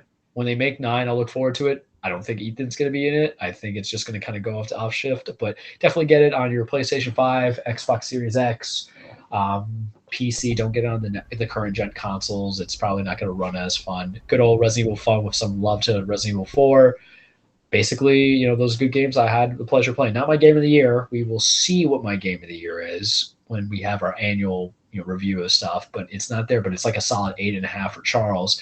Probably third favorite Resident Evil game I played. It's always gonna be 4, and I love the RE2 remake. And there's some of the remakes I'll play in between, but definitely enjoyable. Promo code World's Best Dad. Yeah. Actually, no. Let me revise that. With World's Best Dad, also a line that they put boulder punching asshole. That is for anybody who's played 5 that knows what I'm talking about there. Hilarious when they came on. I laughed thoroughly. Okay. Yeah. Okay. I want to move to another segment. I've been waiting, Charles, for this one. We got Gottlieb's Goons. Oh, buddy, it's not even fair. Okay. This past week, a lot of shit. A lot of shitty people in sports, for sure, and we gotta talk about them because I've been sitting. Let's get one out of the way. This was one of the more recent ones, and one of the more gruesome ones. Henry Ruggs III. Out in Vegas, going real fast, going real drunk. Struck and hit another person. That person died. He lived. And he is no longer with the Las Vegas Raiders. That happened out in Vegas. And he is probably not going to be out in freedom anytime soon either. So that happened. Kind of one of the things that people feared, putting a NFL team in Vegas. Shit like this would happen. So there you go. 156 miles. Yeah. Coming out like he had a 5-star rating in GTA. Yeah. It was bad. It was real bad. Even I think he had his first hearing with a judge today, right? I think that happened today already. Even the judge was like, he'd never even seen 156 before. you know. And what was the alcohol level? It was like, One something. yeah, it was like double, like more This. than double the legal limit. Like way, I So and you know, awesome. and I have, and I'm gonna harp on it just a little bit more. It's kind of shitty. I mean, and I didn't know anything about this guy, but then, you know, you read the stories and stuff like that, and I mean, he quit football for a bit, and then he returned like in his junior year, and, you know, was awesome. And then like his friend died in a car accident, and he like was doing tributes to him every time he scored a touchdown. And then it goes to Alabama, goes over there. He's from Alabama. He went to Alabama, goes, plays, gets drafted rookie season last year, right? And then this happens, and so it's just kind of horrible how he was going through that, talking about the way his friend died, and then he goes and does something like this. It's And wasted talent at the end of the day, but 22 or 52, you're all accountable for what you do, kids. so and I guess I have to give goons to Raiders fans and even some NFL fans out there that are like, oh well, he's a young kid. No, man, no, he's 22. He's 22 or whatever. He killed another human being, 23-year-old woman. And I love how people on the fan bases or just casual viewers will bring up everything in history. They were talking about a Cowboys player that Jerry Jones had advocated for. Mind you, Jerry Jones is not the shining example of humanity. Just saying that right now. Right. And then I even brought up like Dante Stallworth killed a guy, but that's just known facts and still got to play. Yeah. So who knows? I mean, there could always be a possibility. Yeah, there is a possibility. There. Yeah, I mean, but it still doesn't absolve him from making a better choice. Fair to say that just humanity, and this is why I hate Twitter, and this is why I don't really use. I only do it for us. Yeah, and wrestling. And wrestling. I gotta know what's going on. But my beef with it always stems from the idea that you really gives people an opportunity to show who they are, so they don't get ashamed because it's just invisible fingers. And me, like me, I'll send in some like effed up tweets to you guys or memes, for my own humor. But there is no time limit of humor. You take into it as it is. But when I was looking at some of the stuff with Ruggs, I'm just like, guys, do we not want accountability? This whole time, all we hear is about preferential treatment when it comes to the superstars. But the minute it comes into law and people are saying it's not that bad. The minute it happens to your fucking team. Yeah. Yeah, like what are we saying about that? What do we want to be about that? And it's just, it amuses me. People amuse me because I'm that guy. How do I want to say this? I'm not trying to make myself sound like a tough guy whatsoever. I'm that guy who believes that if confronted face to face, that person would never say it straight up. They ain't real. No. As some people. Well, that's why I was, and I've made a point, and that point was the emphasis of this show. I mean, it's the emphasis of the title of this show. The internet is fucking stupid. That's why I don't take much of it seriously. Even this show, we do it for fun. We do it, and once again, the minute that we got sponsorship for the show, I cracked up laughing. I'm like, this is us of all people. Like, it didn't matter the amount that we got either. It didn't matter the amount, but the minute we got sponsorship and we had ads running and stuff like that, it was. And people contacting us, I was like, this is hilarious. This is funny. This is ridiculous. And it's all a joke to me, and I love it. I love it for that. And we have the serious show every once in a while. We talk about some serious shit too, but like it's like that. Episode. But the internet is stupid, and and I love it sometimes for that reason. But then there's shit like this. But all right, moving on. Chicago Blackhawks. The National Hockey League and the National Hockey League Players Association. I'm lumping them all together here. So,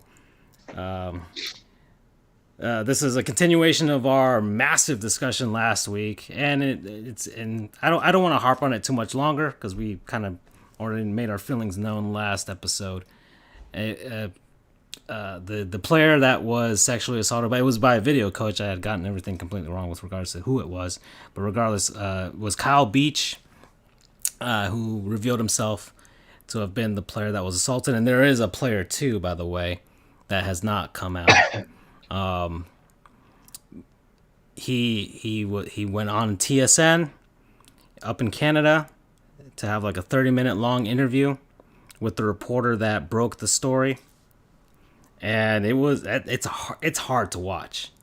It's a hard interview to watch, and the he's opening up his soul to the world there, and I think it was especially hard for any fan, even someone who cheers for the Chicago Blackhawks, and you have some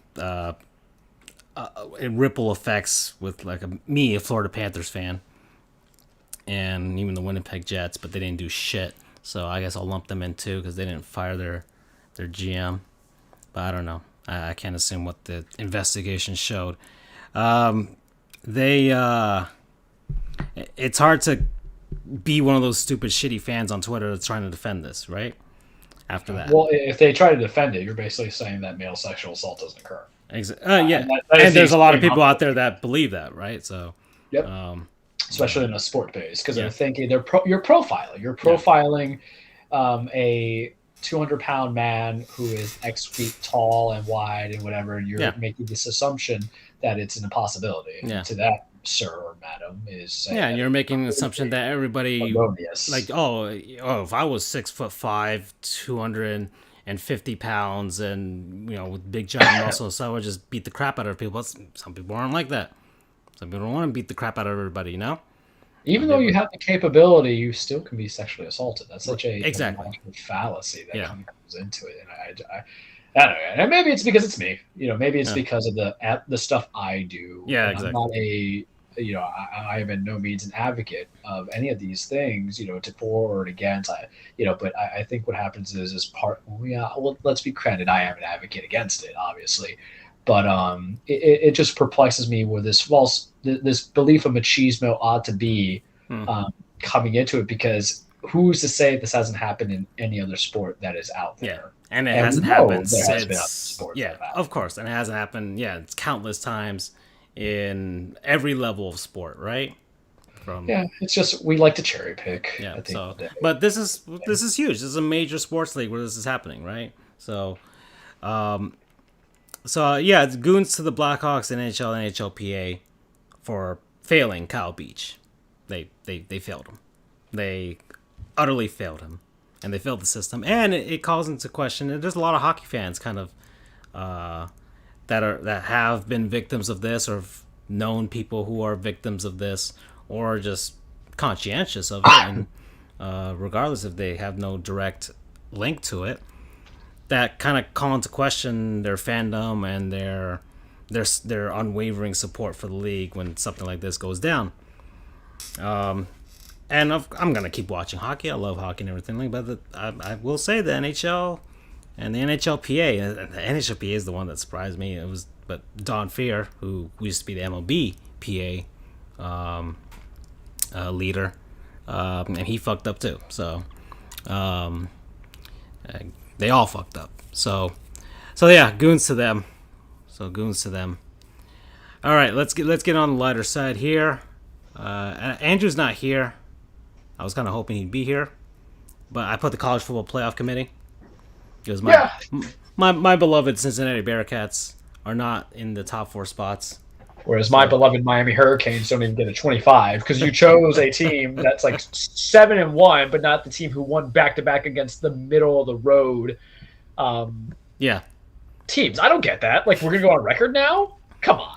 You obviously did go on record when you put Bama at 2. I kind of missed I missed the BCS now. I missed the machines. At least they were unfeeling. Yeah. Don't weep at me with your crocodile tears. Yeah. All right. And then my last one, the Miami Dolphins, because I've been hating Dolphins for quite a bit. You're kind of hard right now, man. Like, I'm scared.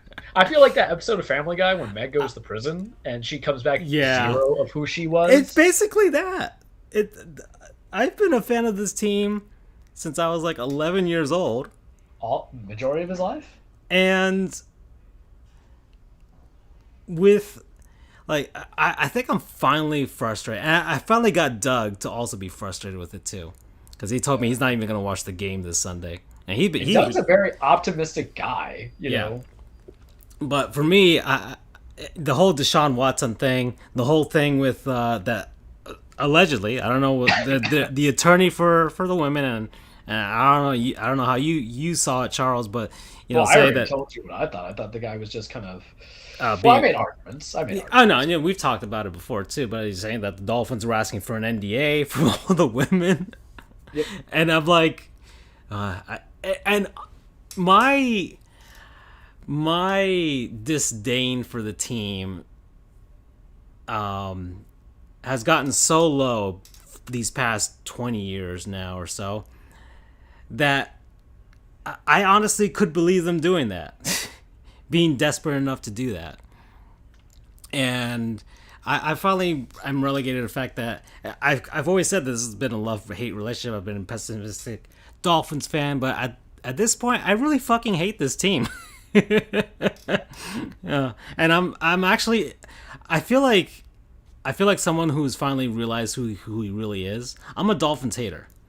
We are really just on that whole. We're using the whole relationship schemes going on here. I love it. I realize I'm a Miami Dolphins hater. I fucking hate this team, and I love seeing them be miserable. Ray Finkel it out.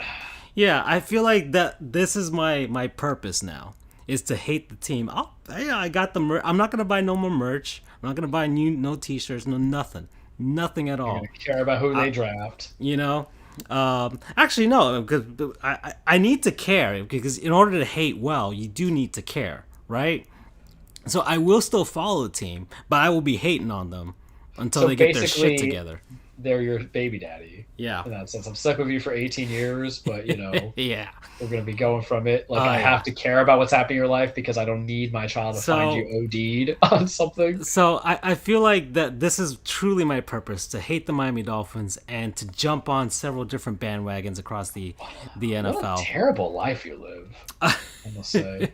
Well, it's and the performance of the Dolphins is the reason why football is my fourth favorite sport. Like I Yeah. genuinely I love baseball and hockey. And here's the problem: there was so much optimism last year from you too. It Oh was yeah, very becoming. and I think that's what finally this season finally did it because You told me to change. I actually they gave like I had like not like joking hope. I had legitimate hope that this team had finally changed. Doug. Follow Doug on Twitter, kids. Yeah. Follow us on Twitter. FJOJR, Dan Frijoles, Charles the True. Yeah, Whatever Doug's thing is. I yeah. always forget. D Solar with the soul, Yeah. like the soul, like your real soul. And the Dolphins have destroyed my soul. And I feel like I need to come back as some sort of as a hater, a soulless hater right there. So You're a Dementor just eating up all the souls. yeah. So yeah, you're gonna lose out on this guy, on Deshaun Watson, and they're 1-7 right now, and I want it to get worse. I want the Philadelphia Eagles to have as high a draft pick as possible. Could you just imagine how delicious that would be? They like this was supposed to be what they said it was like a 3-year rebuild, right? We're on year 3. And Wait, I've never seen it go backwards. it's this is with all those draft picks, and that's why it finally did it this year. Like all the things that were supposed to line up and like, oh, they're doing all the right things, and they completely fucked it up. And I'm like, this is it. This is the point. They have literally, they don't want to say it, but they blame it on Tua. That's what I find like highly amusing. And that's all on Tua. Yeah, exactly. And I hate the Dolphins, and I feel sorry for Tua. I genuinely feel sorry for the man.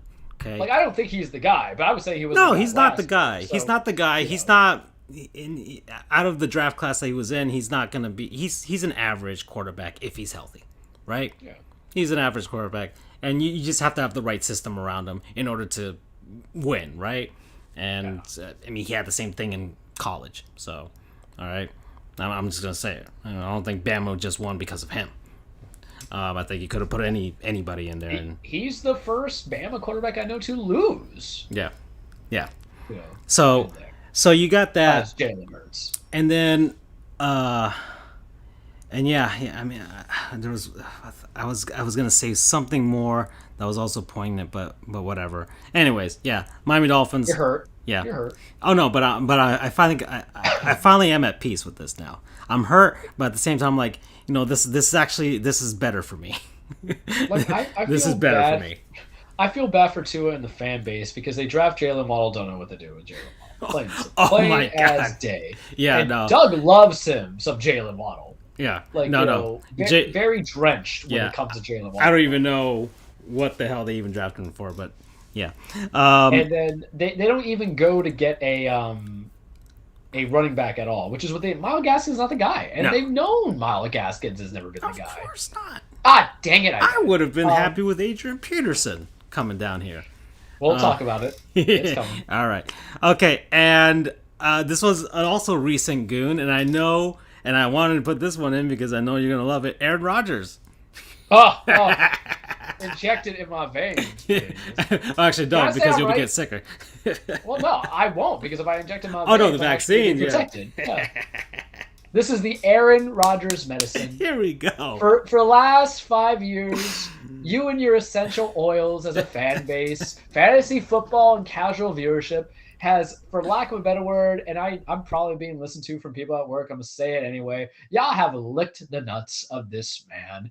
And he has told you that it is organic and whole food, but really it's a fat, sweaty man who did not clean after he wiped touching them nuts. Peanuts, not those kind of nuts. And I feel so revered because I don't care.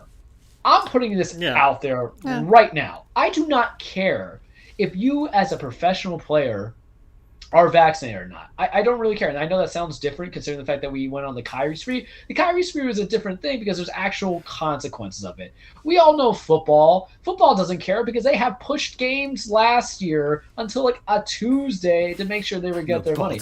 I really don't care. You guys think my hate boner for Aaron Rodgers is so excessive that I'm like in that corner every day, all day, every day? Not really. He does not live in my head rent-free. He lives in my head when it's times like this where I feel super vindicated. And it's knocking on that door. And, opportunity knocks, and so does Charles being right about things. So here's the thing about sweet old Aaron. And that's why I was in the group chat with you guys when that particular text came out. And I was like, is this true? Because I didn't know. I literally didn't know. So Aaron Rodgers has COVID.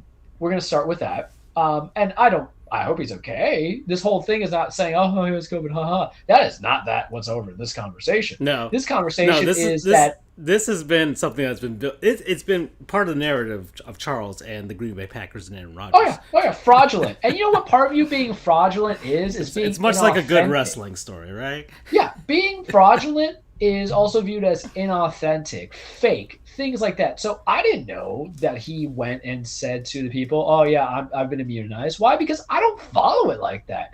I'm not 21 anymore, man, where I have to know what every person's doing every single way they. But this man comes out as COVID positive. Everybody in the Packers has it. It's like, it's basically like the clap in the frat house at FSU's frat house. That's why I didn't go to FSU. So, well, if it was the Gators, it'd be a murder party. Ooh, oh. Yeah, it wasn't dark anyway. Everybody knows where Urban was running ship-wise over there. But so Devontae Adams had it, Kurt Bennicket had it, everybody has it, blah, blah, blah, blah, blah. And Aaron Rodgers ends up getting it. But the whole presumption was that he had led people to believe, and I don't like the media spin on players, I don't. But he had led people to believe that he was vaccinated. I saw a thing. He goes and he says, "I'm immunized." Motherfucker! Like you person, you fraudulent, flagrant, lying mf'er. Oh, it's just a shaving bump, baby. Nothing to worry about. That's who you are. Because don't insult our intelligence. Yeah, you went to UCal, Berkeley, but you're not an astrophysicist. And they say he's a smart guy. You want this guy to host Jeopardy? What? You want that man to host Jeopardy? You want somebody who has class. You know who had class? Alex Trebek. You know who doesn't have class? Him. Because now he has it. And it was never a debate about personal choice or no personal choice or anything like that. It was just more or less that you didn't have it. And then I don't know how much to believe of the idea of the homeopathic remedies, but then he was petitioning the NFL to go to alternative treatments. You have alternative treatments? You know what? Like you're a man of science or something like that? Do you have your own little lab to quote Jeff Van Gundy? Because I'm Hispanic, buddy. You want to know what my alternative treatment is? It's two things. It's either sana colita de rana if I don't go to a doctor, which literally translates to like, rat's tail, frog butt, all that stuff. Or I go find somebody on 8th Street who in that little like farm area that has a couple of chickens hanging out. Yep. And one of those chickens ain't gonna be ate for dinner. That's the alternate medicine that my people and my culture would do if we didn't go see a doctor, we didn't go to science. So what you got, Aaron Rodgers from SoCal? So he goes up there and he strikes me. Sprite. Sprite. Oh yeah, McDonald's Sprite. Oh, hear it all. It's like that South Park episode with the SARS. Yeah, there you go. Because what you strike me now as, what you strike me now as? Mentally soft. You don't want to flat out just tell people I'm not vaccinated. At least Cole Beasley and his dumb self was just kind of like putting the stances out there, and he stuck to his guns. He wasn't soft about it. Whether or not he's right or wrong is irrelevant, because at the end of the day, he's a grown man and he's employed by the Buffalo Bills, who is in part of the NFLPA, and they're not going to do anything to jeopardize. They'll just make exceptions because that's the safe catering that they have, unlike the NBA. But it seems to me Aaron Rodgers like, oh yeah, it's a comfort thing and it's a personal choice and all this other stuff, and I'm immunized. But really, he didn't want to be like, oh, I don't want to because it hurts my feelings. I don't think he wanted to deal with criticism. Why? Because I'm speculating right now, but I've earned this speculation, so I'm going to take it and I'm going to run with it, because he was the topic of all the criticism this offseason, was he not? Mm-hmm. That he didn't like anything that ever did. And for the people who loved him and revered him, he came across as what? Petulant and selfish in the eyes of others, myself included. So, a little soft boy gonna cry. And then let's compare him to one of his peers that's also in the NFC, Tom Brady, who did his thing. All right, I don't know what his stance is on that stuff, but he didn't lie. He didn't say I did a home out. And Tom Brady's one of those guys. And if he lied, he didn't get caught with it because he learned from the best liar, which is who? Robert Kraft. Yeah. So, not even Bill. So now I gotta jump off. Like I gotta jump off this Packers bandwagon now, man. I was on it. No. What you want to know why? Because you ain't fraudulent. I gotta pop up. I gotta get out of there. I love this because here's the thing. Your team, and I'm much like you. I really don't give a shit who's whatever. But this I care about liars. This is funny to me, and this is gonna ruin my ability to celebrate a Super Bowl championship in the future. So I can't be with a team like this. If you guys, sheesh, it's like I can't. I need a legitimate team, so I got to move on. Packers. I'm done. Went from the Panthers to the Packers. We're gonna go. Yeah. I get leaving the Panthers real quickly. The one thing I'll say about Aaron Rodgers, and I guess I'll just leave it at this, is just that because you have now tested positive, aside from, not showing any symptoms and we don't know what the residue is going to be and all this other stuff, it's the fact that you're going to be gone for a minimum of maybe 2 games, assuming that you don't suffer from any kind of symptoms from it. And what did I say about the NFL last week, or when we were talking about Lamar Jackson? It doesn't matter until someone dies of it. So what if the whole thing is he doesn't make it, man? Like something happens and he's just no bueno. Like what if those things, because testing positive, one thing, and there's been some people who have been successful and they've had no issues, and there's other people where it has not been good. But what if Aaron Rodgers literally just cannot function now? What's going to happen there? And it's perspective, because if you're, and this is why the NFL has to be harder on it, because the idea, we all know why. Let's not delude ourselves. We all know why the whole policies were put into it. Money. You lose money. You lose money all between. And ownership needs to go and be like, hey, who the hell wants to watch a Packers game now with Aaron Rodgers in the game? Well, this gives me a great opportunity to see Jordan Love. But at the end of the day, you're protecting. Could Rodgers get farved? I love it. Far for the wrong reasons. But at the end of the day, it's called protecting investments, not just human lives, but investments. It really comes down to that. But I don't know. This is just me to kind of revel in something. That's the reason why I'm like, this is shouldn't be reveling. Way too juicy. It was like the best thing, Charles. Yeah. Because, like I said, like everything else, I don't dislike the guy. Right, but it's all part of the narrative that has been building up for the last 3 years. I died. I didn't know where my guy was, but it has built up. It has built up because now I see you as that. At the end of the day, the takeaway I get from this is he's soft. Seriously, he probably just couldn't tell the media I don't want a vaccine. Whereas here we are joking about Cole Beasley, but at the end of the day, Cole Beasley ain't going to lose sleep over us. But it makes me feel that certain somebody felt very sensitive, because the other question is, and this is terrible because it kind of goes back to the concept of media, and I think I've even said this in my own hypocrisy, is that we don't owe anybody explanations or anything. But it's literally like, but why would you state that? And I've been immunized, and you really haven't, because the last time I checked, there was only one official thing to combat COVID, and we're not counting, because we're in Florida, the reversal thing, or Revertron, or whatever the hell that DeSantis is trying to push on us as an alternative, that even though it costs you money when you get a free vaccine, so I don't understand. So is it because you want that beneficiary of medical receipts to get that, and not the government to get back in? I don't understand. People are weird.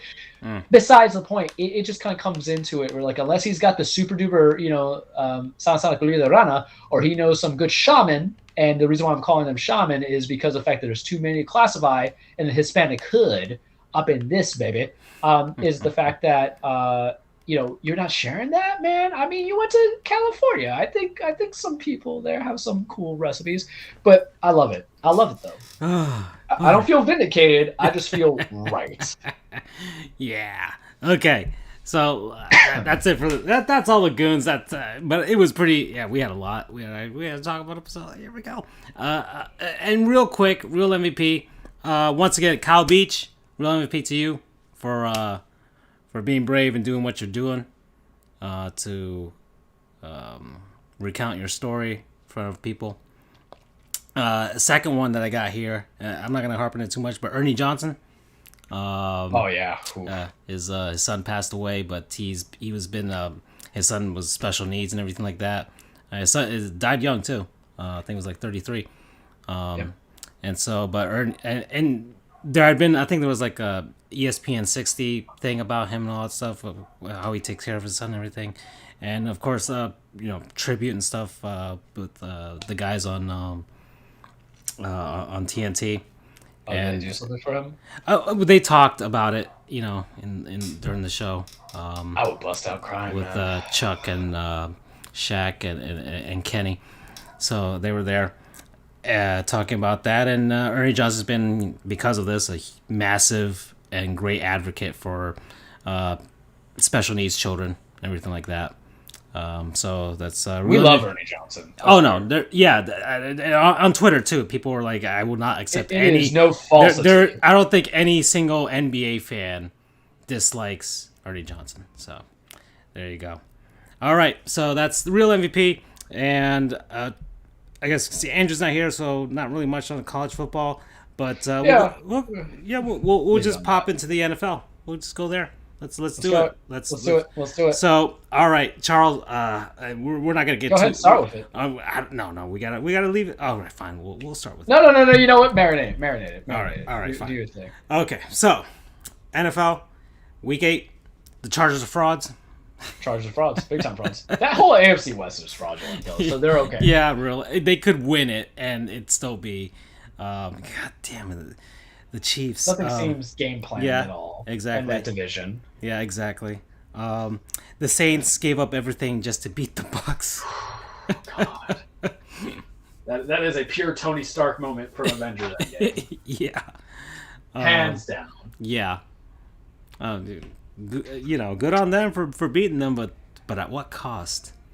Trevor Siemian is the cost. At what cost? And I told my buddy, he's a Saints fan, he hates Cam Newton. I'm like, you're going to get Cam, because that Trevor Siemian train cannot last forever. I'm just perplexed that Cam doesn't have a job. But that's just me. But Trevor Siemian or Taysom Hill, who's still coming back from that concussion kind of thing, I'm like, ooh, that's why it's always good to have a backup to your backup. But man, that's rough. And you don't have Michael Thomas either, because now he's out because there's been debates about ankle injuries. So he's like, we're just going to trade them. I'm like, go ahead, trade him. You'll get some value. But it's a shame because that defense is strong. Alvin Kamara is good. Whew. Yeah. So there's that. I already mentioned the aforementioned Dolphins that I hate them. The New York Jets beat the Bengals. Mike White beat the Bengals. Yeah. With Tyler Johnson beating the Bengals too. Yeah. How does that feel, knowing that you a second round pick is a game changer because there was a certain second round pick that just got traded away from the Broncos to the Rams in Von Miller, and he was a legacy and cornerstone. And you get Zach Wilson, who on paper looked bad every single game, and you can only be like, oh, he's a rookie. So long to me, gentlemen and ladies. And then you just get lost my train of thought. It's coming back to me. And then you just get Mike White from Western Kentucky. Just put up 400 yards, making that offense seem good. And maybe that Bengals defense just had a bad... I'll give Bengals defense has a bad day if they were giving like 300 yards and they still got the win. But here's the thing about Mike White. AFC North teams are definitely inconsistent enough to have like games like that. So, yeah. Yeah. And I mean, look, we lost to the Jets too. And I said, no, I'm not concerned about it. I literally told you that. I'm like, that happens. But it's the style of performance where the man threw 2 picks. I was like, no, I'm just going to go win this. And he did. And I don't think people appreciate that kind of that grit. It was like, oh, it's just a pick. It was a pick in the first quarter. We're not done yet. Whereas Zach Wilson's like, I threw a pick. Oh, no. I did a tootie in my pants. Yeah. That's the vibe that you get with Zach Wilson. He does not look composed. How do we know them? That Patriots game. Whew. Which one? The one where he threw all the picks. There was no strong vibe from it. So good for Mike White. Yeah. I hope he gets that. And then, let's see what else. They even had to hire John Beck, your former Dolphin. Yeah. To be on staff to help coach him better. What does that say? Where you got to get a guy who's like, I can coach him, but I couldn't do anything in the NFL myself. Well, if you can't do, teach, right? Okay. The Chiefs barely beat the New York Giants. Yeah. Is it a Patrick Mahomes problem? Because you can listen, people throw picks all the time, but I'm not gonna put this whole blame on Patrick. One interception, one fumble. It's not like that's what caused you to like not get it. People are so silly with what they want to hate on. Then we got the Cowboys beating the Vikings. So Mike Zimmer beat the Vikings. Yeah, I watched that game. Yeah, that was not a fun game to watch. And my buddy texted me. He was like, "Cowboys still fake to you?" Because he's a Cowboys fan. I'm like, no. Like for some reason, every time there was a final minute in the game, Mike Zimmer's like, I'm not going to coach anymore. The bobble by Amari Cooper was beautiful, but that was a pick, and the defender couldn't even get that going fully. And Vikings are just not enjoyable to watch. No, they're not. They're not. They're once again. We started the season. They're not a good team. So Seahawks beat the Jaguars, but whatever. That's the hate train. The hate train. No one needs to lose them. Panthers beat the Falcons. All right. Barely. Poor Matt Ryan. Everybody wants you traded away. Calvin really doesn't want to play anymore for whatever issues he has, and respect it, man. It's weird because my nosy ass is like, what's the mental health issues? But then at the end of the day, he's an adult. We don't need to go from there. And then poor Matt Ryan, though, his performance, you need something. Kyle Pitts is still a tight end at the end of the day, so he can't be the main wide receiver.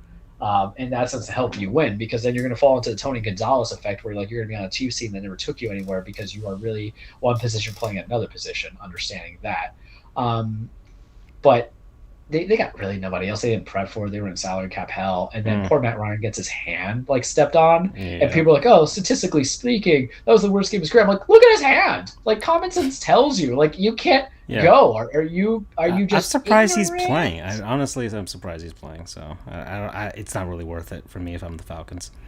Well, so that contract, baby. I know, but still, try and squeeze some value out of it by not playing him. By sending him to the Miami Dolphins. I don't even know anymore. 49ers. I mean, listen, I'll say it though. With that team, if you put Matt Ryan at that helm, imaginary world contract wise, not issue, and you just need a standard QB with those supposed weapons and a running back. I can get behind that. Niners beat the Bears 33-22. Eagles beat the Lions. For Jimmy G. The Lions are awful. How is this Jared Goff's fault? Because Dan Campbell literally called him out last week and says it's on him. He's got to do better. And I'm like, but how? There's no way. There's just no way. It's not his fault. All right, he just like name me 3 receivers on his team. I had to find out who they were. I have no idea. Outside of Goff, I don't know who's on the Lions. Quintus Cephas, And the only reason Amon St. Brown, and of Amon course, Ross St. Brown. the only reason I remember Dan Campbell, of course, was like his brief interim stint with the Dolphins. So yeah. Any man who goes and says we'll bite you at the kneecaps is not somebody I want as a coach, because if I bite your kneecap, you're gonna knee me in my face. I'm gonna lose my teeth. I'm a man of like knowledge. Yeah. When it comes to that, Doesn't make any logical sense to bite someone's kneecaps. It's a meathead. It's a meathead answer. It's such a meathead. Steelers beat the Browns 15-10. Do you think Dan Campbell's favorite beer is Ice House beer? He strikes me as that guy. Steelers beat the Browns 15-10. What a shit show the Browns are. Yeah. I love it. Yeah. I love it. OBJ, it's like every year. Last year I liked them. This year I don't care. You got OBJ's dad tweeting, sending Instagram videos. Is he wrong? I guess not, but because there's a lot of Baker Mayfield supporters, and we weren't like, he's made that franchise relevant because they have not had quarterbacks. Right. However, like, remember, they had the softest system last year with like, we have not one but two starting running backs and Nick Chubb and Kareem Hunt to make sure Baker doesn't have to throw. Food for thought, ladies and gentlemen. Exhibit A. Yeah. Let's see. Next is what else we had here? Yeah, we had the Thursday night football game, of course. Oh, wait, we heard that. Kyler Murray is a fraudulent. Yeah. It made me feel good. Yeah. So there's that. This is just me being right about everything. Oh, yeah. It came at a cost. It came at a cost, Charles, and we're going to get to it. The Rams beat the Texans, so the Rams are looking good. So there you go. And all right, we're here, Charles. We're here. I'm gonna let you do the intro, and then so you know what's coming. Well, the episode of this is titled "The Henry Footie," because Peterson pulley, but and then we got the PD pulley coming soon. So coming soon. Andrew, we miss you, but sometimes, oh God, sometimes we go off the rails. I had to. All right, Charles, your beloved Titans, in a game that honestly shouldn't have been like this, but go to overtime, right? 34-31 against the Indianapolis Colts, who have some fight in them. I will say that the Colts have had some fight in them this season, right? Right? They haven't really been like laying down to any of their opponents. But Charles, this came at a huge cost. We're not gonna have any more Henry Handies. It's done. It's over. It's over. The MVP like this, and I feel you, man. I feel you because this happened. Aaron Ekblad for the Panthers last season looked like he was going to win the Norris Trophy, best defensive player in the NHL. Breaks his leg.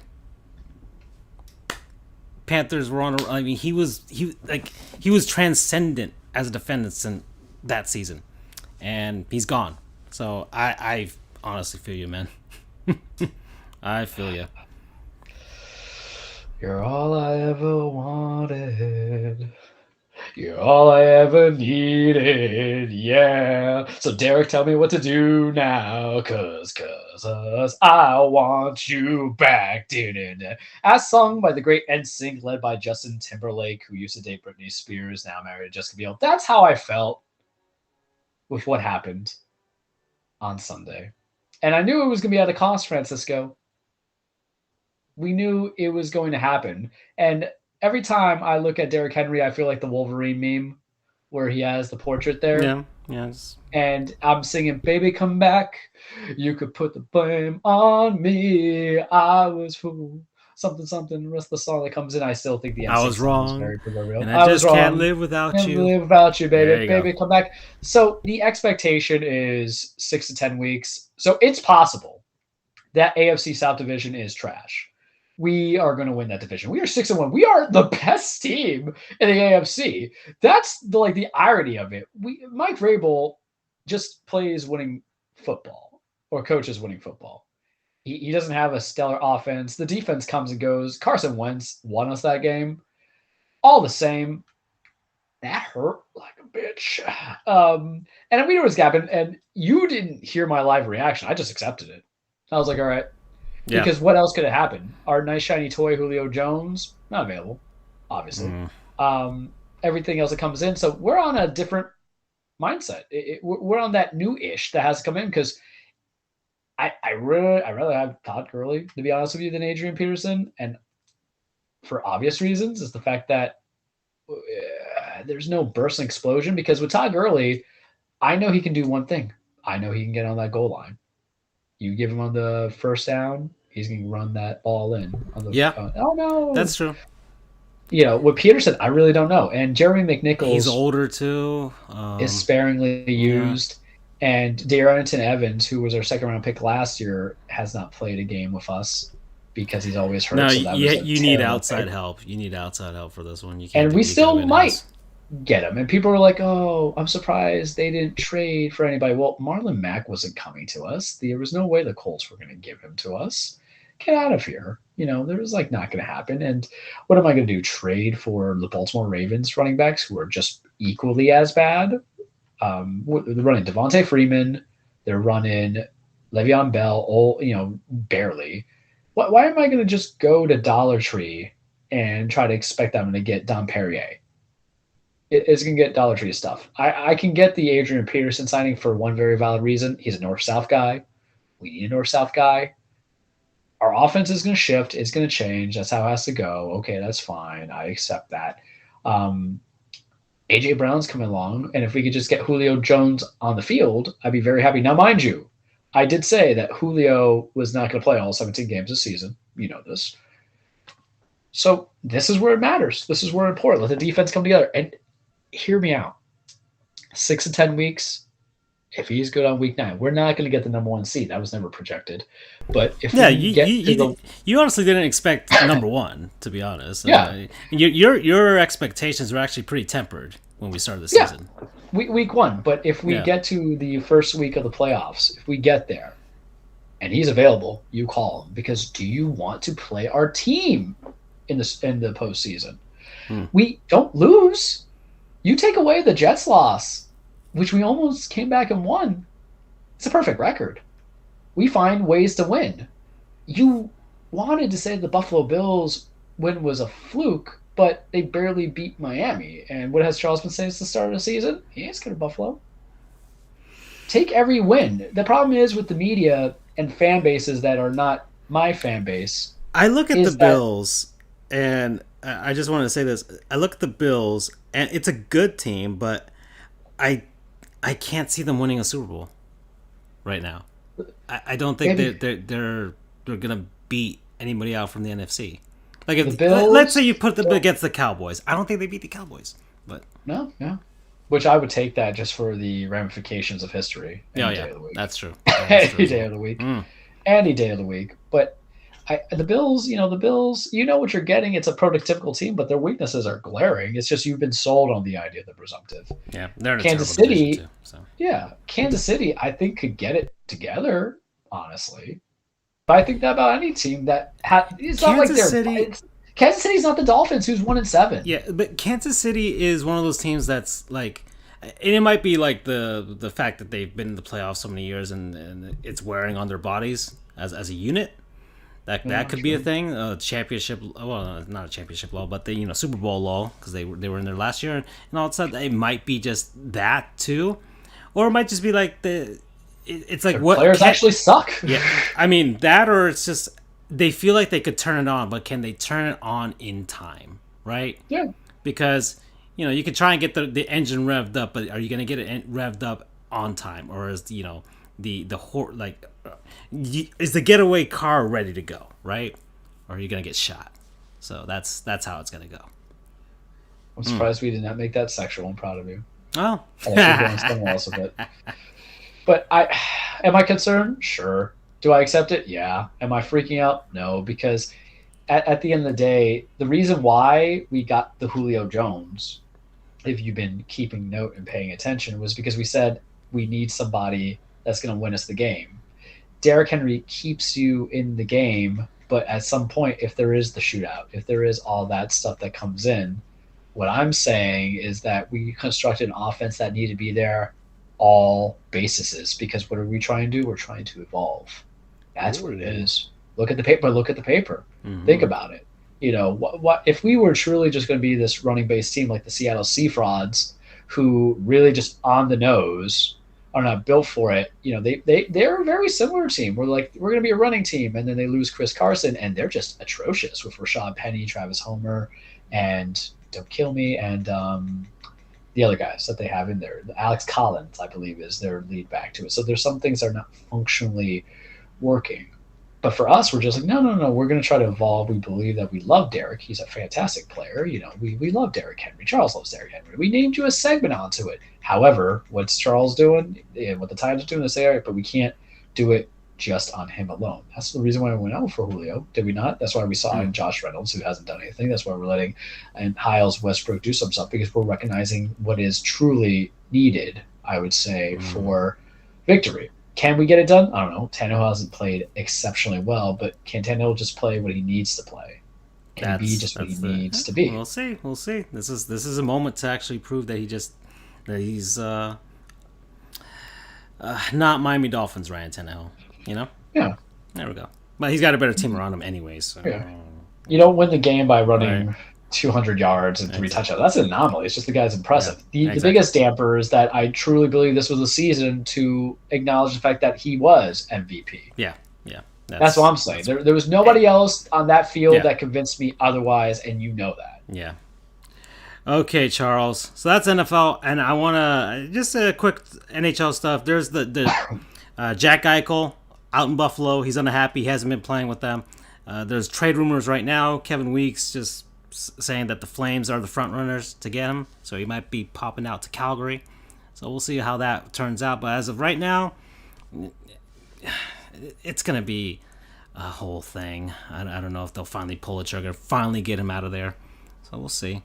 So that's the Buffalo Sabres. As other NHL talk, aside from that, I just have the 3 stars from the past week. Got Jacob Markstrom out in Calgary as well.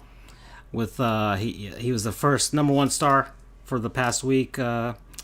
Saved 93 out of 94 shots for a .989 save percentage. He was almost perfect for 3 games. He went 3-0, 2 shutouts, a .03 like .33 goals against average. Like he only allowed 1 damn goal in a week. So there's that. Drake Batherson out in Ottawa got a hat trick.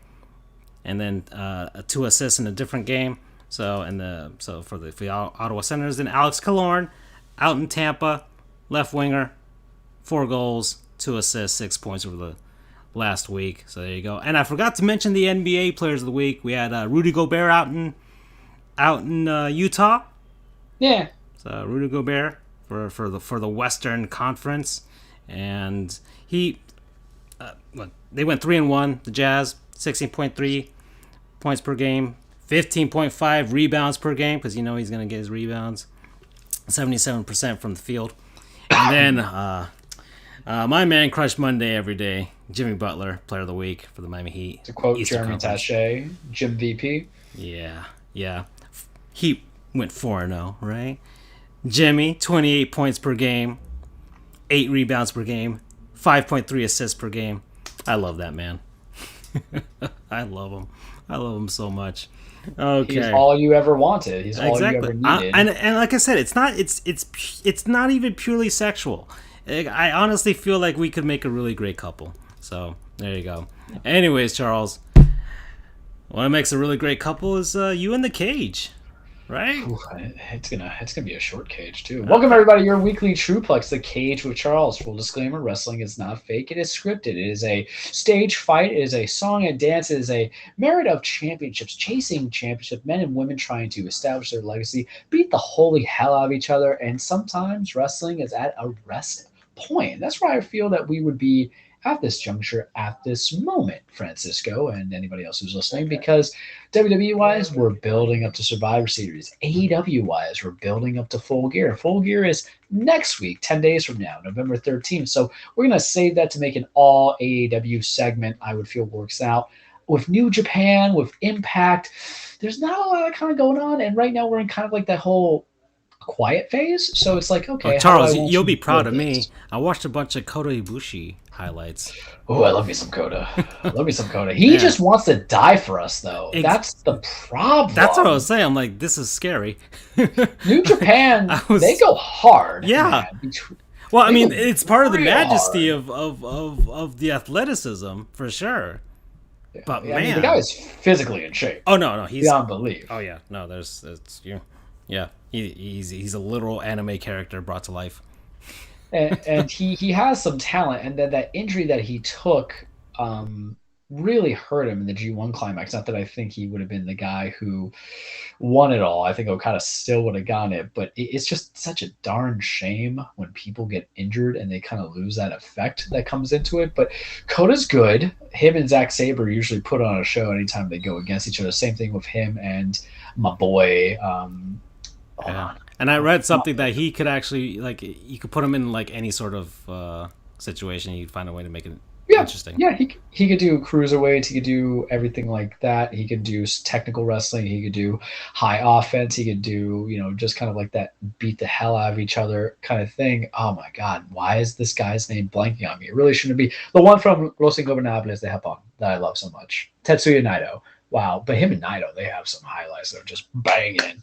But Kota, we like Kota. Kota is hurt, so I guess we'll just go with the New Japan stuff.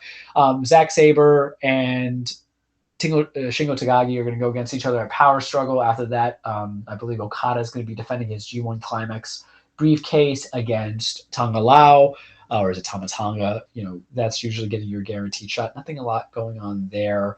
They're still kind of doing their own gig, so I won't spend too much time on them. Impact Digital Media Championship, we already kind of talked about it. We know Moose and Josh Alexander are kind of feuding. They're going to build into that. That's going to be an awesome feud. I hope to come into it, but nothing too crazy about Impact. Ring of Honor. Actually, I should start with this. We sparingly talk about Ring of Honor. Ring of Honor, I feel, has been the organization that has suffered the most with the pandemic, like terribly with the pandemic. And so Ring of Honor announced that they are going to go through an entire reshuffle. They're going to release all the people whose contracts expire by January. Actually, if they are going to have their contract expire by January, they're already free agents. They're going to take a pause after their pay-per-view and then come back in the second quarter in April of 2022. And they're also going to release other people as well. And this is an interesting demographic to So me or dynamic it's to almost me. like a hard reset. It's a super hard reset. Wow. And it's not like WCW 2.0 and Vince Russo coming in there. It's basically them saying we can't logistically survive and we have to see where the money's coming from. And some people have hard feelings on it. A lot of people want to compare it to WWE, or WWE had money and they didn't release anybody, or they released people, but they weren't like substantially losing money. But this is the consequences of COVID. This is the consequence of the pandemic. This is the consequences to not having maybe a strong streaming demographic or network base such as TNT or USA or Fox. And it also goes to show that it creates a two-way issue. One, there's people without jobs. Two, there's going to be some buyers out there. But what if the buyers don't want to buy? Players only love it when you're playing, right? As Fleetwood Mac said. What does this impact with who could sign where if the money is not there? AEW can't sign off everybody. They got a lot of WWE cast-offs. They got to go with WWE. Doesn't want to sign necessarily everybody if they're looking to build in new future stars. And the people that were released were like Shane Gresham and Jay Lethal, who they have a couple of, treads on those tires long in the tooth situations. What do you do about the championships? Is it everything's going to come back and no one's the champion and you're just going to have it as a free-for-all? It's very sad. It's very disappointing. And it's one of those things where you expected it to happen anyway. AEW is playing with a lot of big daddy money and TNT. And then WWE was always going to be fine, in my opinion, when the pandemic started. But this is what almost 2 years leads us to. So there's going to be a lot of free agents out there. And the problem is, man, to go when you're having like a consistent contract and then now you're a full independent wrestler, what's your fallback option? What's your liability? I mean, wrestling is hard to get insurance anyway to begin with, but now you're not going to get your contractual stuff. And what they're saying is we're not severing you and then giving you severance pay. We're just releasing you now, and then everybody else who has contracts will be good at that point. It's basically saying, they're saying you want to go. If you want to leave. I ain't going to chase you. Are they going to bring people back? Maybe. There's some wrestlers who are still green that they're not going to come back. And then the question is that what does a relaunch look like? Are you actually going to try something different? Probably to get the appeal of networks. or are you just gonna let it be? I don't I know, but they mean, even put all the Ring of the only Honor thing library tapes out there. like from the very little, the Ring of Honor usually pops up like after like the baseball game on Bally Sports or something like that, right? You know, like I think they're on Axis. No, Impact's on Axis, and then Ring of Honor's like another one, but it's on the yeah, streaming services. aren't But they like on you Roku or need something? Maybe. no, that's New Japan. Oh, that's New Japan. Whoops. And New Japan even suffered a little bit too because a lot of their wrestlers are international based, so you're not even getting that as well. And I felt that some of the organizations that handled off the talent was there to sustain each other, but Ring of Honor didn't hand off any talent to it. The only thing they got going on now is the Briscoe brothers defending or winning the GCW Game Changer Wrestling Tag Team Champions. And Charles doesn't like GCW because I'm not a deathmatch guy. I'll say it right now. For those who like it, that's your cup of tea. Okay, that's fine. Some people like their steaks well done instead of the proper way of rare, but that's your decisions.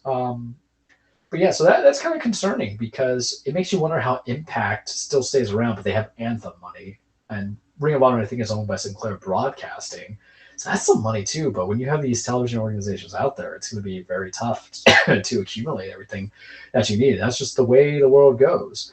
AEW, lightly talk on it because we're going to have really more of an AEW show next week, but you're building into Full Gear. Highlight match is going to be Kenny Omega defending the AEW World Championship against Hangman Adam Page. They dress up at Ghostbusters at last week's Dynamite. I thought that stuff was hysterical because wrestling should be serious, a fight, a comedy, a soap opera, and amusing. But the one thing wrestling always needs to be, it needs to be something that you appreciate.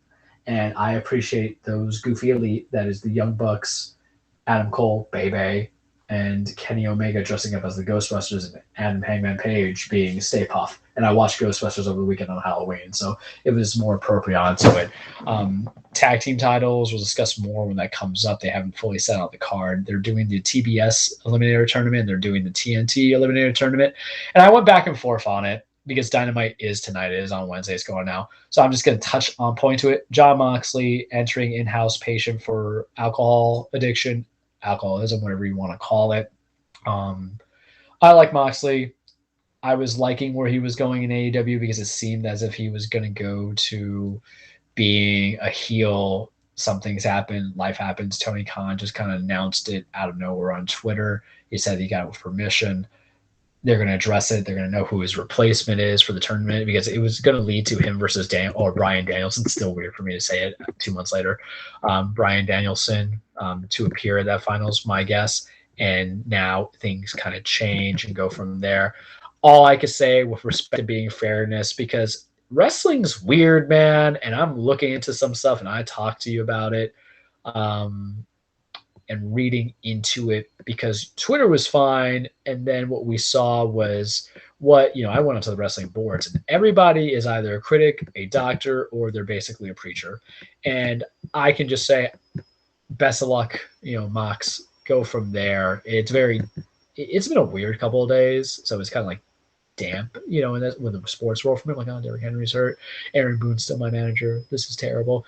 And now Moxley's going to go and, deal with his life, but best of luck to him. I was going back and forth if I was going to address it, but it is something big. I feel it also goes to show that these people are entertainers and are human beings. And it's one of the things I would tell social media is just stop being a dick. Let people be things, but quit being a dick every now and then. Yeah. WWE.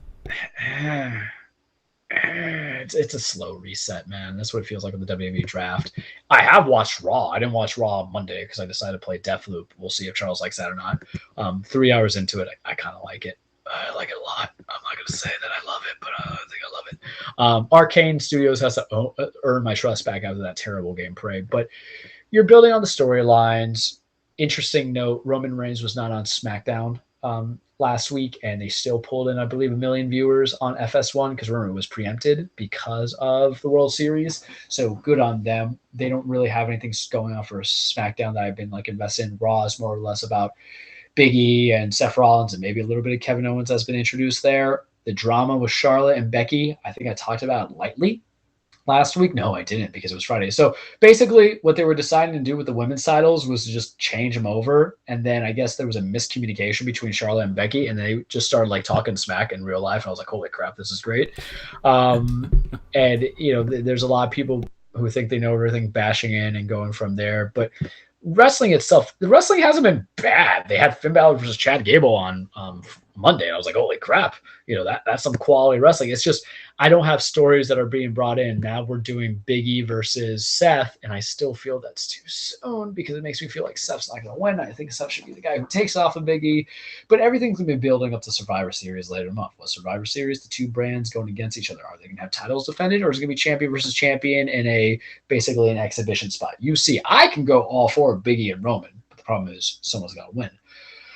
Unless you're just going to do a cop-out and just have, someone interfere like they always do in a Roman match. Or what are you going to do with the women's now that Becky and Charlotte have some real-life beef? Are any of them even going to be champions at that point? We know that Big E and we know that Roman are going to be safe, but who's to say that Becky and Charlotte are going to still hold on to their titles? Becky defended the title on Raw against Bianca Belair. She needed to win, and now we have Liv Morgan who's going to be going against her. Are we going to do anything with the King of Ring or the Queen Crown or the Queen of the Ring, whatever they want to call it now? Are we going to give them a substantial push? Are we going to do something for Xavier who's on SmackDown? Are we going to find a way to loop him into the main event? I'm not crazy about it because I always felt the King of the Ring was better for a mid-card dominancy.